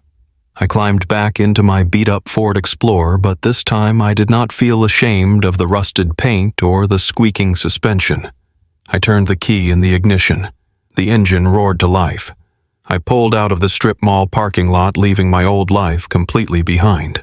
Caroline and Richard had dug their own grave out of sheer, unadulterated greed. And tomorrow morning, when they arrived at the lake to check on their glorious new mansion, they were going to find themselves staring directly into the absolute terrifying void of their own destruction. I left Thomas Sterling's law office and walked out into the cool evening air. For the first time in my entire adult life, my shoulders did not ache with the heavy burden of financial survival. I had $4,100,000 sitting securely in my bank account. The money was real. The freedom was real. I drove my beat-up Ford Explorer to a clean, quiet hotel on the nice side of town. I paid for a week in advance using my newly issued debit card. I walked into the room, took a long hot shower, and ordered a massive steak dinner from room service. I ate every single bite in complete silence. Then I laid down on the plush, king-sized bed and slept for 12 straight hours. It was the deepest, most peaceful sleep I had ever experienced. When I woke up the next morning, my cell phone was vibrating on the nightstand. It was a text message from Thomas Sterling. He told me the eco-resort developer was not wasting a single second. The moment my digital signature cleared their legal department, they activated their private commercial security teams and their fencing contractors. They were mobilizing at the lake house property at dawn. Thomas advised me to stay far away from the site for my own safety. But human nature is a powerful thing. I needed to see this with my own eyes. I needed to see the exact moment my arrogant family realized their glorious empire was an absolute total illusion. I threw on a clean shirt and drove back out to the lake. I did not drive down the private access road. Instead, I parked my Ford Explorer on a public dirt shoulder situated on a high ridge that perfectly overlooked the main entrance to the estate. I rolled down my window and watched the corporate machine go to work. It was a staggering display of sheer financial power. A massive fleet of heavy-duty flatbed trucks and white commercial utility vans was already parked across the wide entrance of the private access road. Dozens of men wearing bright neon safety vests and hard hats were moving with military precision. They were not there to build a house. They were there to aggressively secure a multi-million-dollar corporate acquisition. I watched as a heavy industrial auger drilled deep, massive holes directly into the asphalt of the driveway. That was the exact driveway my grandfather had quietly placed into the blind trust years ago. It was the only viable path for any vehicle to reach the shoreline. Within 2 hours, the corporate crew had erected a terrifyingly formidable barricade. It was a 12-foot-high, heavy-gauge chain-link fence topped with angled barbed wire. It stretched completely across the paved road and extended deep into the thick forest on both sides, making it entirely impassable. Right in the center of the barricade, they installed a heavy steel rolling gate controlled by an electronic keypad. Workers began zip-tying large, bright red aluminum signs to the chain-link mesh. The signs read, "Private corporate property. Absolute no trespassing. Violators will be prosecuted to the fullest extent of federal law." To complete the impenetrable fortress, a black security vehicle pulled up and parked diagonally behind the steel gate. 2 large men wearing tactical security uniforms stepped out. They carried heavy black utility belts and held thick metal clipboards. They stood perfectly still with their arms crossed over their chests, guarding the newly established legal boundary of the corporate eco-resort. I sat in my car drinking a hot cup of coffee, waiting patiently for the show to begin. I did not have to wait very long. At exactly 8:45 in the morning, the loud, unmistakable rumbling of heavy diesel engines echoed through the quiet lakefront neighborhood. A massive construction convoy was making its way down the county highway. Leading the pack was Richard's gleaming black luxury Range Rover. Caroline was sitting in the passenger seat wearing her expensive designer sunglasses. Right behind their luxury SUV were 3 massive spinning cement mixers. Behind the cement trucks was a long line of heavy-duty contractor pickups pulling flatbed trailers loaded with expensive lumber steel rebar and heavy demolition equipment. Richard had clearly spared absolutely no expense. He had borrowed $1.5 million in hard money, and he was burning through it at light speed to build Caroline's dream glass mansion. The black Range Rover turned off the county highway and approached the entrance to the private access road. Richard hit the brakes so hard I could hear his tires screech against the pavement. He stared through his windshield at the massive 12-foot-high barbed wire fence blocking his path. He laid his hand heavily on his car horn, blaring a long, obnoxious blast of noise that disrupted the peaceful morning. The two armed corporate security guards did not flinch. They did not move to open the heavy steel gate. They simply stood there, staring blankly at the luxury SUV. Richard threw his driver's side door open and stormed out onto the asphalt. He was wearing perfectly pressed khaki slacks and a designer button-down shirt. He marched aggressively up to the chain-link fence, waving his arms in the air like a tyrannical king who had just been mildly inconvenienced by his peasants. Caroline stepped out of the passenger side, holding her artisan coffee, looking deeply annoyed by the sudden delay. "What the hell is this?" Richard shouted, his voice echoing up the ridge to where I was parked. "Open this gate right now. You are blocking the driveway to my property. I have a massive structural concrete pour scheduled for 9 o'clock. Open the gate before I call the local police and have you both arrested for unlawful detainment." One of the security guards stepped forward calmly. He did not raise his voice. He spoke with the cold, mechanical authority of a man backed by a billion-dollar corporate legal team. "There is no unlawful detainment here, sir," the guard stated firmly. "This access road and the surrounding 40 acres of forest are the exclusive private property of Horizon Eco Resorts Incorporated. We took absolute legal possession of this land at 6 o'clock this morning. You do not have authorization to enter this facility.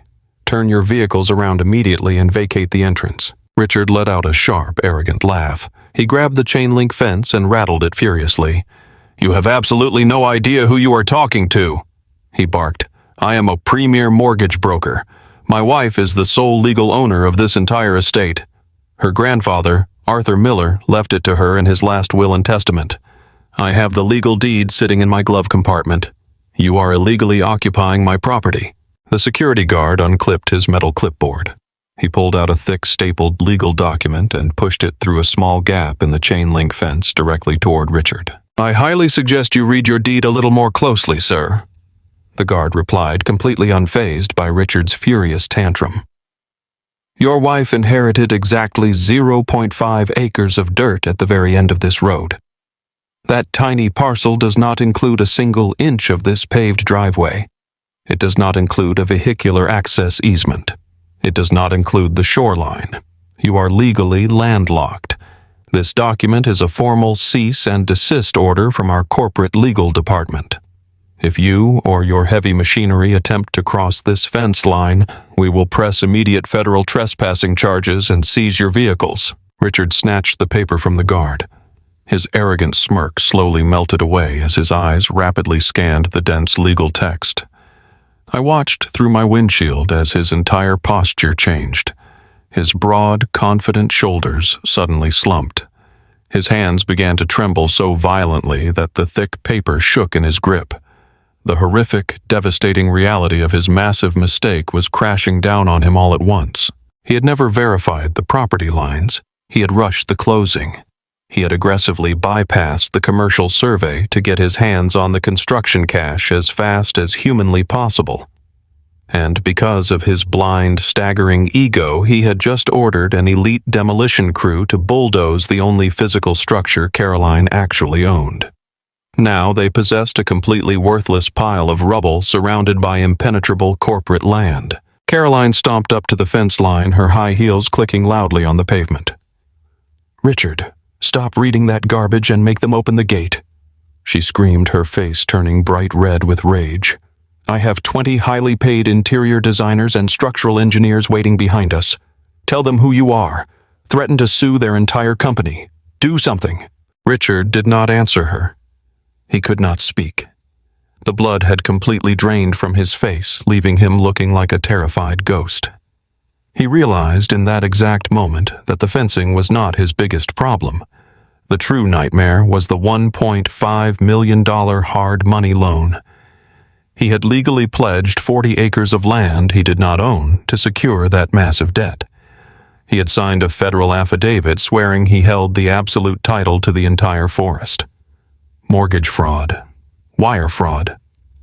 He was staring directly at a lengthy federal prison sentence.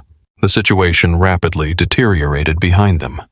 The foreman of the concrete company stepped out of the lead cement mixer. He was a massive burly man wearing a hard hat and covered in gray dust. He walked up to Richard and crossed his massive arms over his chest. "Hey, buddy, the foreman shouted, pointing a thick thumb back at his 3 spinning trucks. My concrete is currently churning in those drums. I am charging you $800 an hour just to sit here idling. We need to get down to the foundation site right now, or this entire batch is going to completely cure and harden inside my expensive equipment. Tell these rent-a-cops to open the damn gate. They are not going to open it. Richard whispered, his voice cracking with pure terror. We do not own the road. We do not have an easement. The foreman stared at Richard in complete disbelief. You hired my crew for a massive structural pour, and you do not even have legal access to the job site. Are you completely out of your mind? Caroline shoved Richard aside and pointed her manicured finger at the foreman. Just drive the trucks right through the fence, she ordered hysterically. Ram the gate down. My husband has plenty of money. We will pay for any property damages later. Just get the concrete to my mansion site right now. The foreman looked at Caroline like she was completely clinically insane. He looked at the heavy-gauge steel gate and the 2 armed corporate security guards who were now casually resting their hands on their holstered weapons. Then he looked down at the formal cease and desist order, trembling in Richard's hand. I am not catching a federal trespassing charge for you crazy people. The foreman barked, his face flushing with intense anger. I am not risking my commercial trucking license because your idiot husband lied about his property title. This job is officially canceled. The foreman turned around and whistled loudly to his crew. Pack it up, boys, he yelled, waving his arms in a wide circle. The client does not own the property. Turn the mixers around. We are heading back to the plant. No, wait, Richard pleaded, grabbing the foreman by his heavy canvas sleeve. Please, you cannot leave. I already paid you a $50,000 non-refundable deposit. If you leave, I lose everything. The foreman forcefully shoved Richard's hand away. Read your contract, buddy. The deposit covers material waste and scheduling delays caused by the client. You committed title fraud. That deposit is gone. Do not ever call my company again. I sat in the comfort of my warm car and watched the beautiful chaos unfold. The air brakes on the massive cement mixers hissed loudly as the heavy trucks slowly reversed and turned around on the narrow county highway. The entire long line of flatbed trailers and contractor pickups followed suit. Within 10 minutes, the massive $1 million construction convoy had completely abandoned the site, leaving Richard and Caroline entirely alone at the front gate. Caroline completely lost her mind. She threw her artisan coffee cup onto the asphalt where it shattered and splashed brown liquid across Richard's expensive Italian leather shoes. She screamed at him, hitting him in the chest, demanding to know how he could be so incredibly stupid. She wailed about her country club friends and how she was going to be an absolute laughingstock in their social circle. Richard did not fight back. He slowly sank to his knees on the cold, hard pavement right in front of the locked steel gate. He buried his face in his hands. He knew his flashy, lucrative career was completely over. He knew the hard money lenders were going to immediately audit the property, discover the massive fraud, and drag him straight into a federal courtroom. My grandfather Arthur had engineered a flawless masterpiece. He gave them the physical dirt, but he kept the key to the kingdom. He let them sign their own financial death warrants. I put my Ford Explorer in drive and slowly pulled away from the high ridge. I did not honk my horn. I did not roll down my window to gloat or scream insults at them. I did not need to. The universe had just delivered the most ruthless, devastating punishment imaginable. They were left with a demolished pile of wood, massive, insurmountable predatory debt, and the absolute terrifying certainty of federal prison. I drove back toward the city feeling lighter than air, ready to start my new multi-million-dollar life. Knowing the wolves who had tried to destroy me had just successfully eaten themselves alive, the massive chain-link fence erected by the eco-resort developer became an absolute impenetrable iron wall. Inside my comfortable hotel room, I watched the slow, agonizing death of my sister's dream through the regular updates from my attorney, Thomas Sterling. Horizon Eco Resorts Incorporated did not just block the paved driveway. They aggressively protected their newly acquired $4 million asset.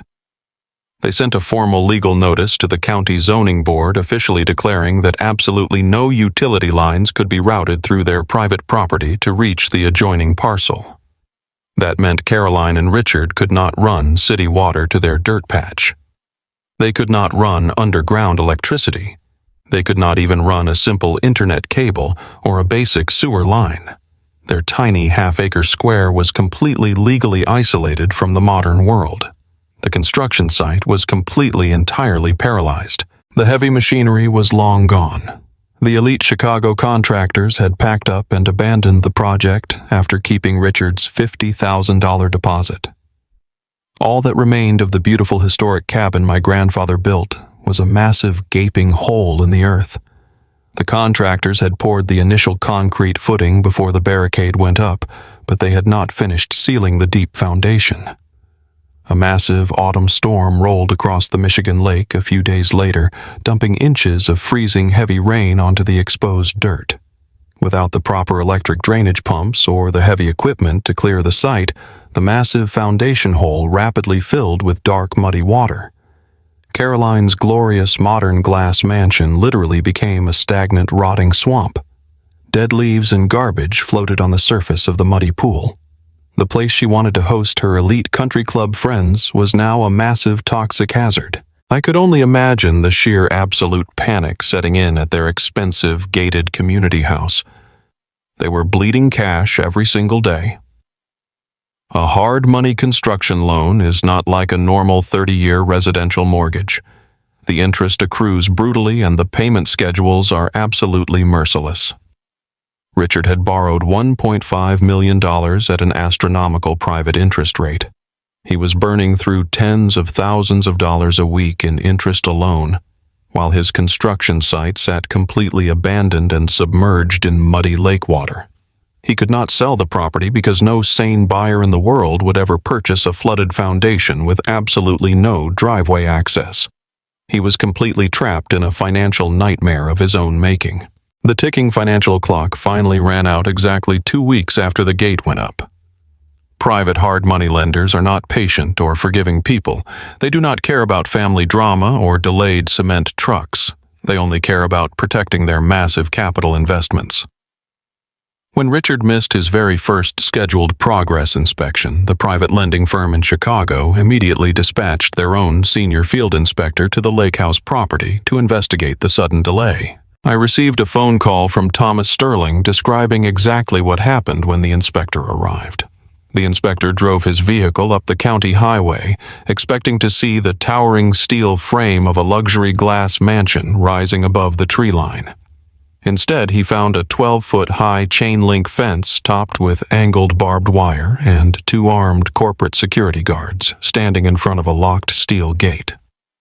The inspector walked up to the gate and demanded access to the construction site, claiming he was there to formally evaluate the physical collateral for a massive $1 million loan.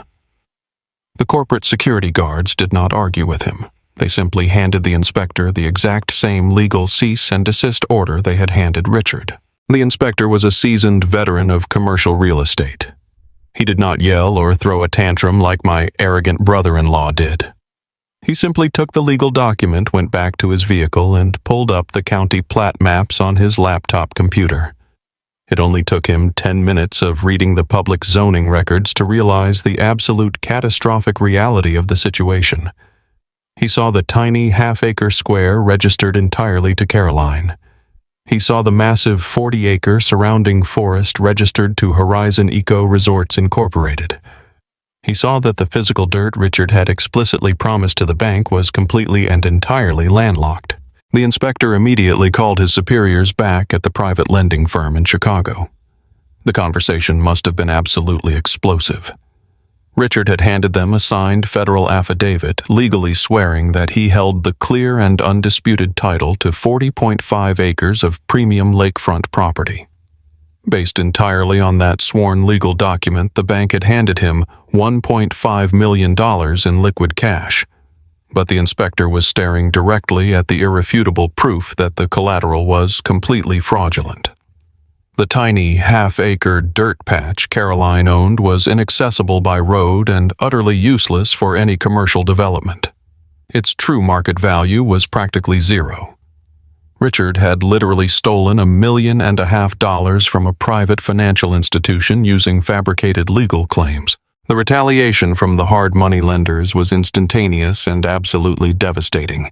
They did not send a polite warning letter. They did not offer a grace period or a chance to restructure the massive debt. The very next morning, they activated the absolute default clause hidden deep inside the construction loan contract. They legally demanded the immediate and total repayment of the entire $1.5 million principal balance, plus hundreds of thousands of dollars in severe penalty fees and accrued interest. They gave Richard exactly 48 hours to produce nearly $2 million in liquid cash. Richard obviously did not have $2 million. He had spent his entire career projecting the heavy illusion of massive wealth. He leased his luxury cars. He financed his custom suits. He lived month to month on his brokerage commissions, constantly chasing the next big deal to cover his astronomical lifestyle expenses. When the 48-hour deadline expired without a single payment being made, the lenders dropped the ultimate fatal hammer. Their corporate lawyers immediately filed a formal report with the federal authorities detailing the exact nature of the fraudulent loan application. They submitted Richard's signed affidavit along with the county property maps, proving he had intentionally committed massive wire and mortgage fraud. The fallout was breathtakingly fast and utterly merciless. Richard was sitting in his corner office at his prestigious downtown brokerage firm, loudly bragging to his junior colleagues about his upcoming weekend golf trip. He was still desperately pretending that everything was perfectly fine. Two senior partners from his firm, flanked by the corporate compliance officer, walked directly into his office and firmly shut the door. The private lenders had notified the firm about the pending federal fraud indictment. The brokerage firm acted immediately to protect their own pristine reputation from the toxic scandal. They fired Richard on the spot. They stripped him of his commercial broker license. They demanded his company keys and his corporate credit cards. They handed him a small empty cardboard box and instructed him to pack his personal items. Then they had the building security physically escort him through the crowded open-floor bullpen. The man who had mocked me for being a broke paramedic, the man who had laughed out loud while I packed my entire life into garbage bags, was publicly marched out of his own corporate building carrying a cardboard box full of desk toys while his coworkers stared in complete shocked silence. While Richard was experiencing his absolute professional ruin, Caroline was currently experiencing her own personal nightmare. She was completely oblivious to the federal fraud charges and the loan default. She had driven her pristine white luxury SUV to the Oak Ridge Country Club to meet her wealthy socialite friends for an expensive afternoon lunch. She was sitting at the exact same table by the floor-to-ceiling windows where she had previously looked at me with pure absolute disgust. She was drinking imported champagne and lying to her friends about the incredible construction progress on her beautiful modern glass mansion. Right in the middle of her expensive lavish lunch, a heavy-duty commercial tow truck pulled into the pristine country club parking lot. The driver completely bypassed the uniformed valet attendants and backed his heavy rig directly up to Caroline's gleaming white luxury SUV. The hard money lenders were not just coming for the lake house property. The strict default clause allowed them to aggressively seize any and all personal assets Richard and Caroline had listed on their extensive financial profile to recoup their massive loan losses. Caroline looked out the large dining room window just in time to see the heavy steel hooks wrapping around the front axles of her beautiful, expensive car. She dropped her crystal champagne glass onto the table and ran frantically out the front glass doors of the clubhouse, screaming at the top of her lungs. Her wealthy friends followed closely behind her, watching the entire humiliating spectacle unfold on the pristine driveway. Caroline demanded that the tow truck driver stop his winch immediately. She threatened to call the local police. She threatened to sue the towing company into total bankruptcy. The driver did not argue with her. He simply reached into his jacket and handed her a formal repossession order printed on heavy legal paper. He loudly informed her right in front of her absolute entire social circle that the vehicle was being seized due to a massive default on a fraudulent commercial loan. He told her to remove her personal belongings from the vehicle immediately because the bank now officially owned it. Caroline stood completely frozen on the pristine country club pavement. Her face turned a horrific shade of pale white as the heavy realization finally crashed down upon her. The illusion was completely shattered. Her wealthy country club friends stood on the clubhouse steps, whispering to each other and staring at her with wide, shocked eyes. The immaculate, flawless image of wealth and power she had spent years desperately building was completely, utterly destroyed in front of the exact people she cared about the most. She watched through hot, humiliated tears as the tow truck dragged her precious status symbol down the long paved driveway, leaving her completely stranded at the club. She had to walk back into the lobby with her head hung low and ask the front desk to call her a cheap taxi cab. In the span of a single afternoon, the golden couple had lost absolutely everything.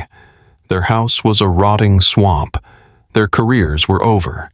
Their social status was annihilated, and the federal authorities were closing in fast. My grandfather's brilliant trap had executed flawlessly. It had been exactly 3 weeks since I signed the corporate land transfer documents in the quiet, dusty law office.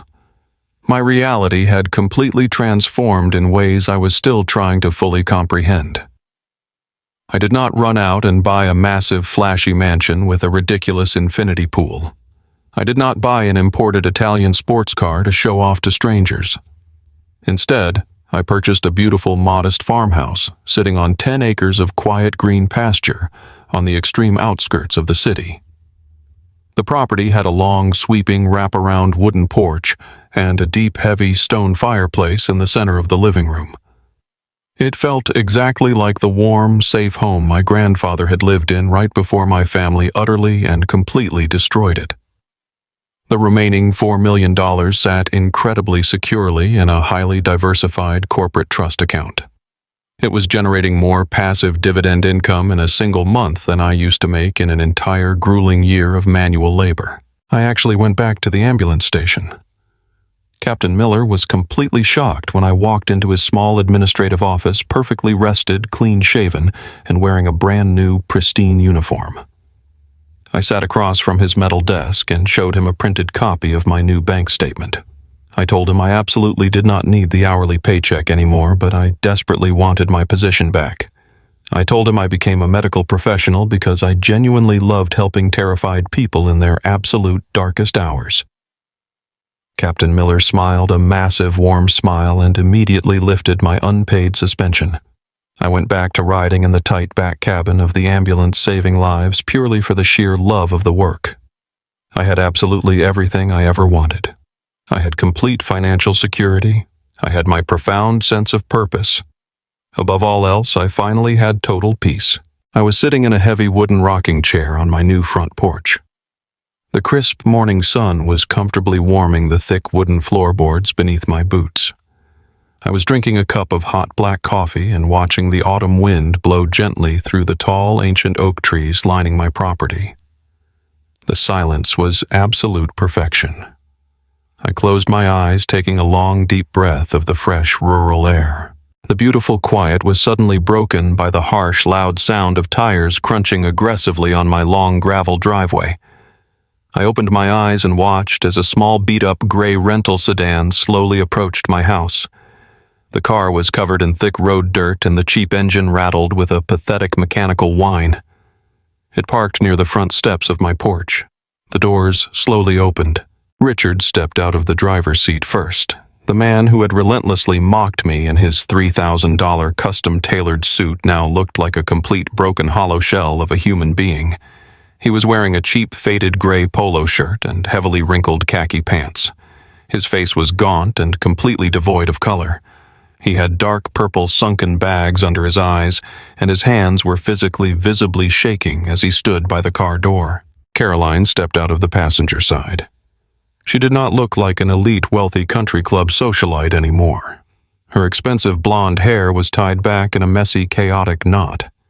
She was wearing baggy gray sweatpants and an oversized college sweatshirt. Her face was completely red and deeply swollen from what looked like days of non-stop hysterical crying. The back doors of the cheap rental car opened, and my parents slowly stepped out onto the gravel. Gerald and Linda looked incredibly small. They looked 10 years older and entirely defeated. Their perfect, arrogant country club posture was completely gone. They walked up the gravel path, standing directly behind Caroline and Richard, like terrified prisoners marching unwillingly toward a firing squad. I did not stand up. I did not greet them. I simply sat in my heavy wooden rocking chair, resting my hot coffee mug on my knee. I looked down at them from the elevated porch, letting the heavy, suffocating silence stretch out for a long, painful minute. They stood at the bottom of my wooden stairs, completely terrified to take another step forward. Caroline broke the silence. She burst into loud, ugly, desperate tears. She physically collapsed, dropping to her knees right at the bottom of my porch stairs. She buried her face in her trembling hands, sobbing so violently her entire body shook. "Harry, please!" she wailed, her voice cracking and echoing across the quiet green pasture. "You have to save us. You have to help us." They took absolutely everything. The corporate bank seized my luxury car right out of the country club parking lot. They locked all of our joint checking accounts. Richard lost his brokerage job. The federal authorities came to our house yesterday to serve him with criminal indictment papers. We are going to lose our gated home. We are entirely ruined, Harry. Richard stepped forward, standing awkwardly next to his sobbing wife. He could not even look me directly in the eyes. He stared down at my heavy boots. "Harry, please listen to me," he begged, his voice pathetic and weak. "I know we had our differences. I know I said some horrible, unacceptable things to you, but I am facing actual federal prison time for mortgage fraud. The hard money lenders are demanding $2 million in principal and penalty fees by the end of the week. You have $4 million in cash, Harry. I know you do. The lawyers told us about the blind corporate trust. You can easily pay off the construction loan. You can grant us a legal driveway easement so we can sell the tiny dirt lot and avoid total bankruptcy. We are begging you. You have to sign the access papers." I took a very slow, calm sip of my hot black coffee. The dark liquid burned pleasantly down my throat. I looked at Richard, the man who had laughed in my face and told me to use old surveying maps to build a homeless shelter. "You committed federal wire fraud." Richard first stated, my voice perfectly flat and entirely, completely devoid of emotion. "You signed a binding legal affidavit explicitly swearing you owned 40 acres of pristine lakefront property that you never actually owned. You took $1.5 million from a private bank based on pure arrogant fiction. And you used that stolen money to ruthlessly bulldoze my grandfather's historic home. Why on earth would I pay $2 million to bail a federal criminal out of his own incredibly stupid mistakes?" "We are your family!" "Harry!" Caroline screamed, looking up at me with mascara running down her swollen cheeks. "We are your own flesh and blood. You cannot just sit there in your beautiful new house and let your own brother-in-law rot in a federal prison cell. You have more money than you could ever spend. You owe us your help." My father, Gerald, suddenly stepped around Caroline and walked up the first 2 steps of the wooden porch. He tried to force a pathetic fake smile onto his aged face. He tried to project the authoritative fatherly tone he had used to control me my entire life. "Harry, my boy." Gerald started holding his hands out in a desperate, placating gesture. "We always knew you would do great things. We were just testing you at the lake house. We were pushing you to succeed. We wanted you to finally stand on your own 2 feet and claim your destiny. And look at you now. We are so incredibly proud of the wealthy man you have become. You passed your grandfather's ultimate test. But now it is time to be the bigger person. You have a good heart, Harry. You always have. Please help your sister, for your mother and me." I stared at my father. I felt absolutely nothing. No anger, no sorrow. Just a cold, absolute clinical detachment. The man standing on my stairs was a complete stranger to me. I slowly placed my coffee mug on the small wooden table next to my rocking chair. I stood up to my full height. I walked to the edge of the porch, looking directly down at the 4 broken people cowering on my gravel driveway. I took a deep breath and delivered the lethal verbal payload that had been building inside my soul for the last month. "Do not ever try to rewrite history while standing on my property. I said, my voice carrying a sharp, terrifying authority that made my father physically flinch backward. You did not test me. You ruthlessly discarded me. You looked at a man who spent 5 years sacrificing his entire life to keep his dying grandfather out of a sterile facility, and you called him a parasite. I pointed a firm finger directly at my father's chest. You told me a 38-year-old paramedic was an absolute embarrassment to your wealthy social circle. You literally slid a $20 bill across a pristine white tablecloth and strictly ordered me to buy a one-way bus ticket out of town. You told me to disappear so I would not ruin your fancy country club brunch. I shifted my gaze to Caroline, who was still sobbing weakly on the gravel. You maliciously changed the locks on the only home I had while I was working a 14-hour overnight ambulance shift, saving actual human lives. You packed my meager belongings in cheap trash bags and told me to get off your new luxury estate. You wanted to impress your shallow fake friends. You got exactly what you aggressively demanded. You got the house. I looked at Richard, who was trembling violently, staring at the ground. It is not my fault you were far too arrogant and utterly incompetent to actually check who legally owned the private road. I continued, my tone dropping to a cold, merciless whisper. You built a fake corporate empire on stolen ground, and now the federal government is coming to collect the bill. My grandfather stripped me of absolutely everything to show me exactly who the people around me truly were. He handed you a loaded gun, and you gleefully pulled the trigger on yourselves. I am not paying your debts. I am not granting you a legal easement. You are going to face the absolute maximum consequences of your own staggering greed. Gerald opened his mouth trying to formulate another desperate lying excuse, but before he could speak, my cell phone suddenly began to vibrate loudly on the small wooden table next to my coffee mug. The bright screen illuminated. The caller identification clearly displayed Jessica's name in bold black letters. I picked up the phone and pressed the green button, activating the external speaker mode. I held the device out toward the driveway so my entire ruined family could hear it clearly in the crisp morning air. Jessica's voice played loudly through the digital speaker. She was crying hysterically, taking sharp, desperate breaths. "Harry, I am so incredibly sorry," she wept, her voice trembling with intense, frantic panic.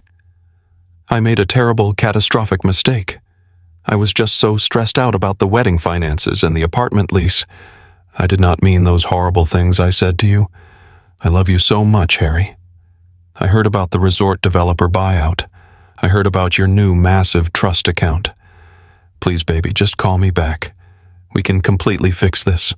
We can still get married and build our beautiful life together. Please do not leave me behind." I looked Richard dead in his terrified eyes as the pathetic voicemail continued to play. I reached down with my thumb and firmly pressed the red delete button on the digital screen. The desperate, sobbing message was instantly erased, completely wiped from existence forever. "That is exactly how much your fake loyalty means to me now," I said, slipping the heavy cell phone back into my pocket. I crossed my arms over my chest and stared down at the absolute wreckage of my former family.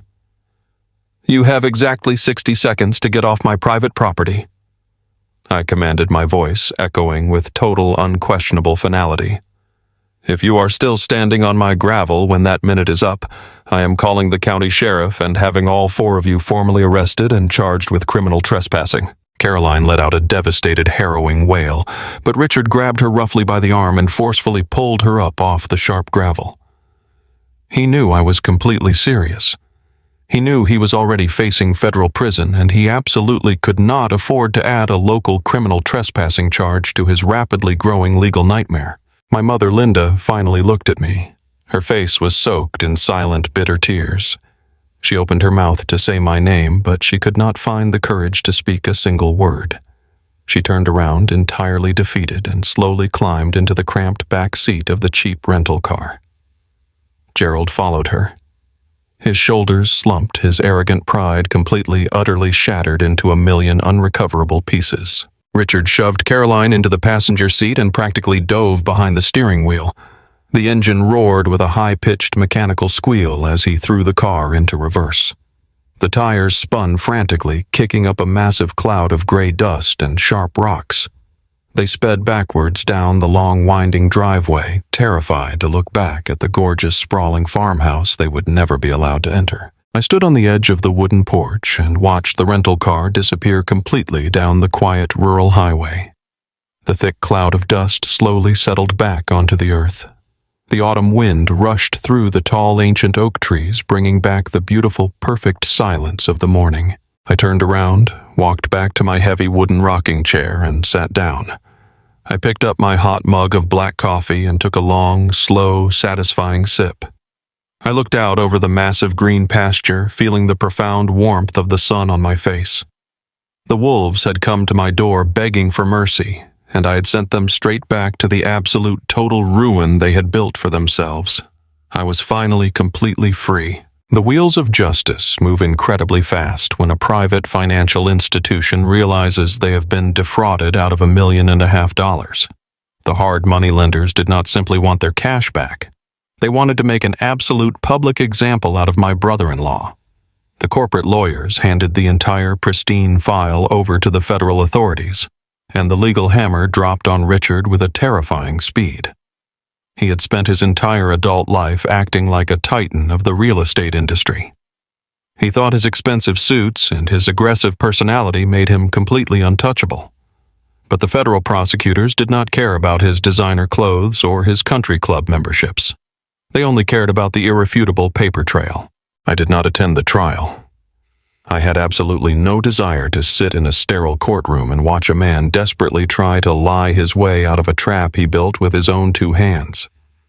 But my attorney Thomas Sterling followed the case closely, and he gave me every single detail.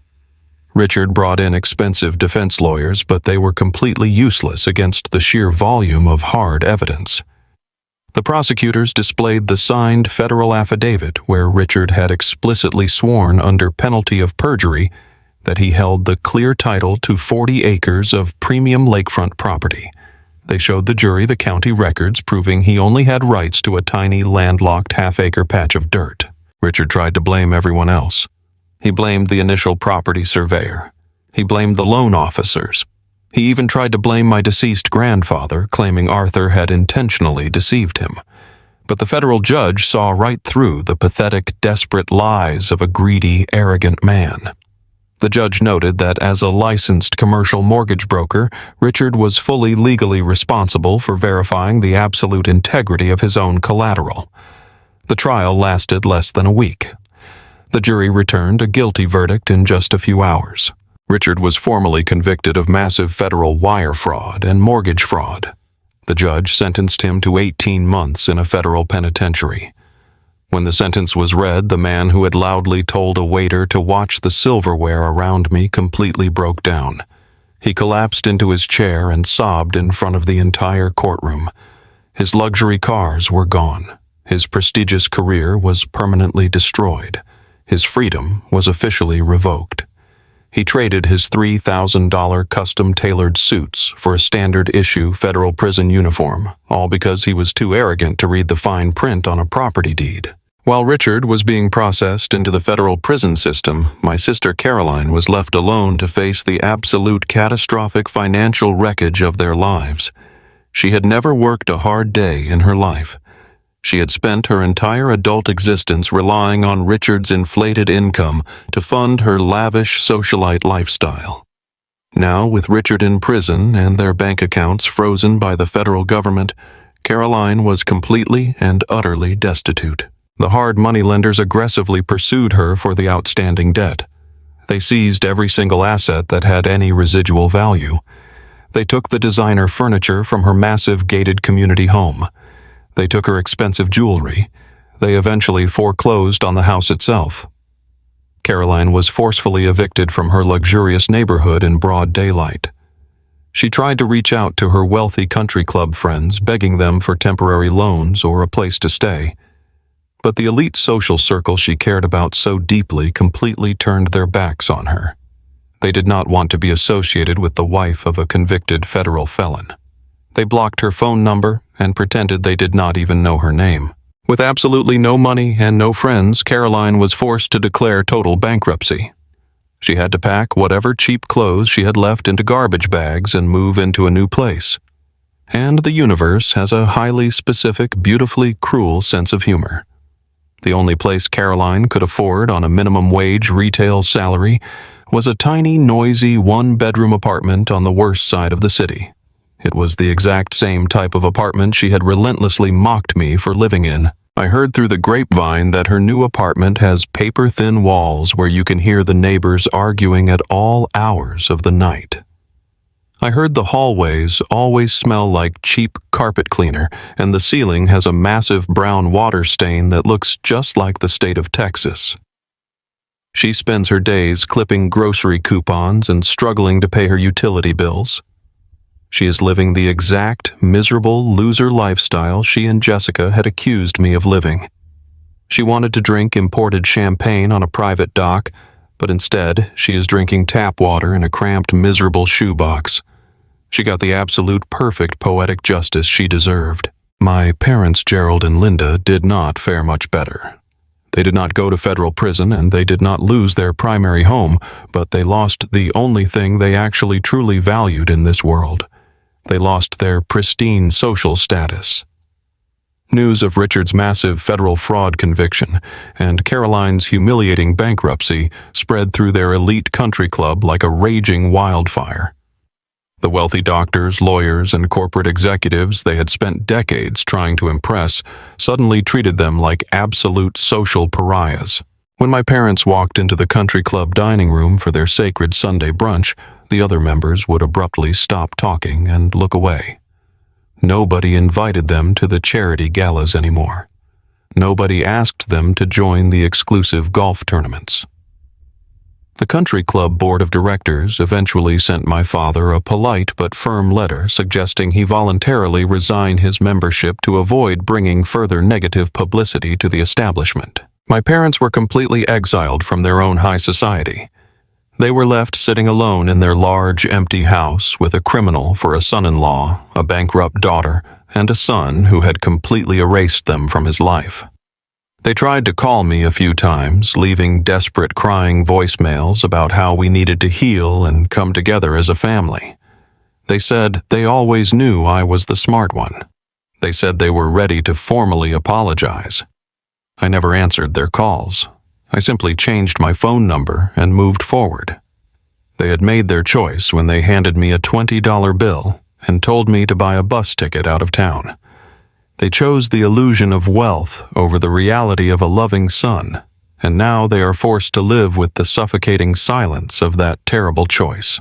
A full year passed since the terrifying morning I was locked out of my grandfather's house. I had spent the year working as a paramedic out of pure love for the job, and slowly turning my modest 10-acre farmhouse into a beautiful, peaceful sanctuary. But I felt a strong pulling desire to return to the lake one last time. I needed to see what had become of the land my grandfather loved so deeply. I drove my new reliable truck down the familiar county highway and turned onto the private access road. The massive chain-link fence and the barbed wire were completely gone. In their place stood a beautiful, towering archway made of natural cedar and heavy dark iron. A discreet sign read, Horizon Eco Resort. The armed security guards were replaced by a friendly gate attendant who smiled and waved me through when I provided my name. I drove slowly down the paved road, taking in the incredible transformation. The commercial developer had not destroyed the land. They had actually honored it. They did not build massive, ugly concrete hotels or soulless glass towers. Instead, they had carefully constructed small, luxurious wooden cabins that blended perfectly into the ancient old-growth forest.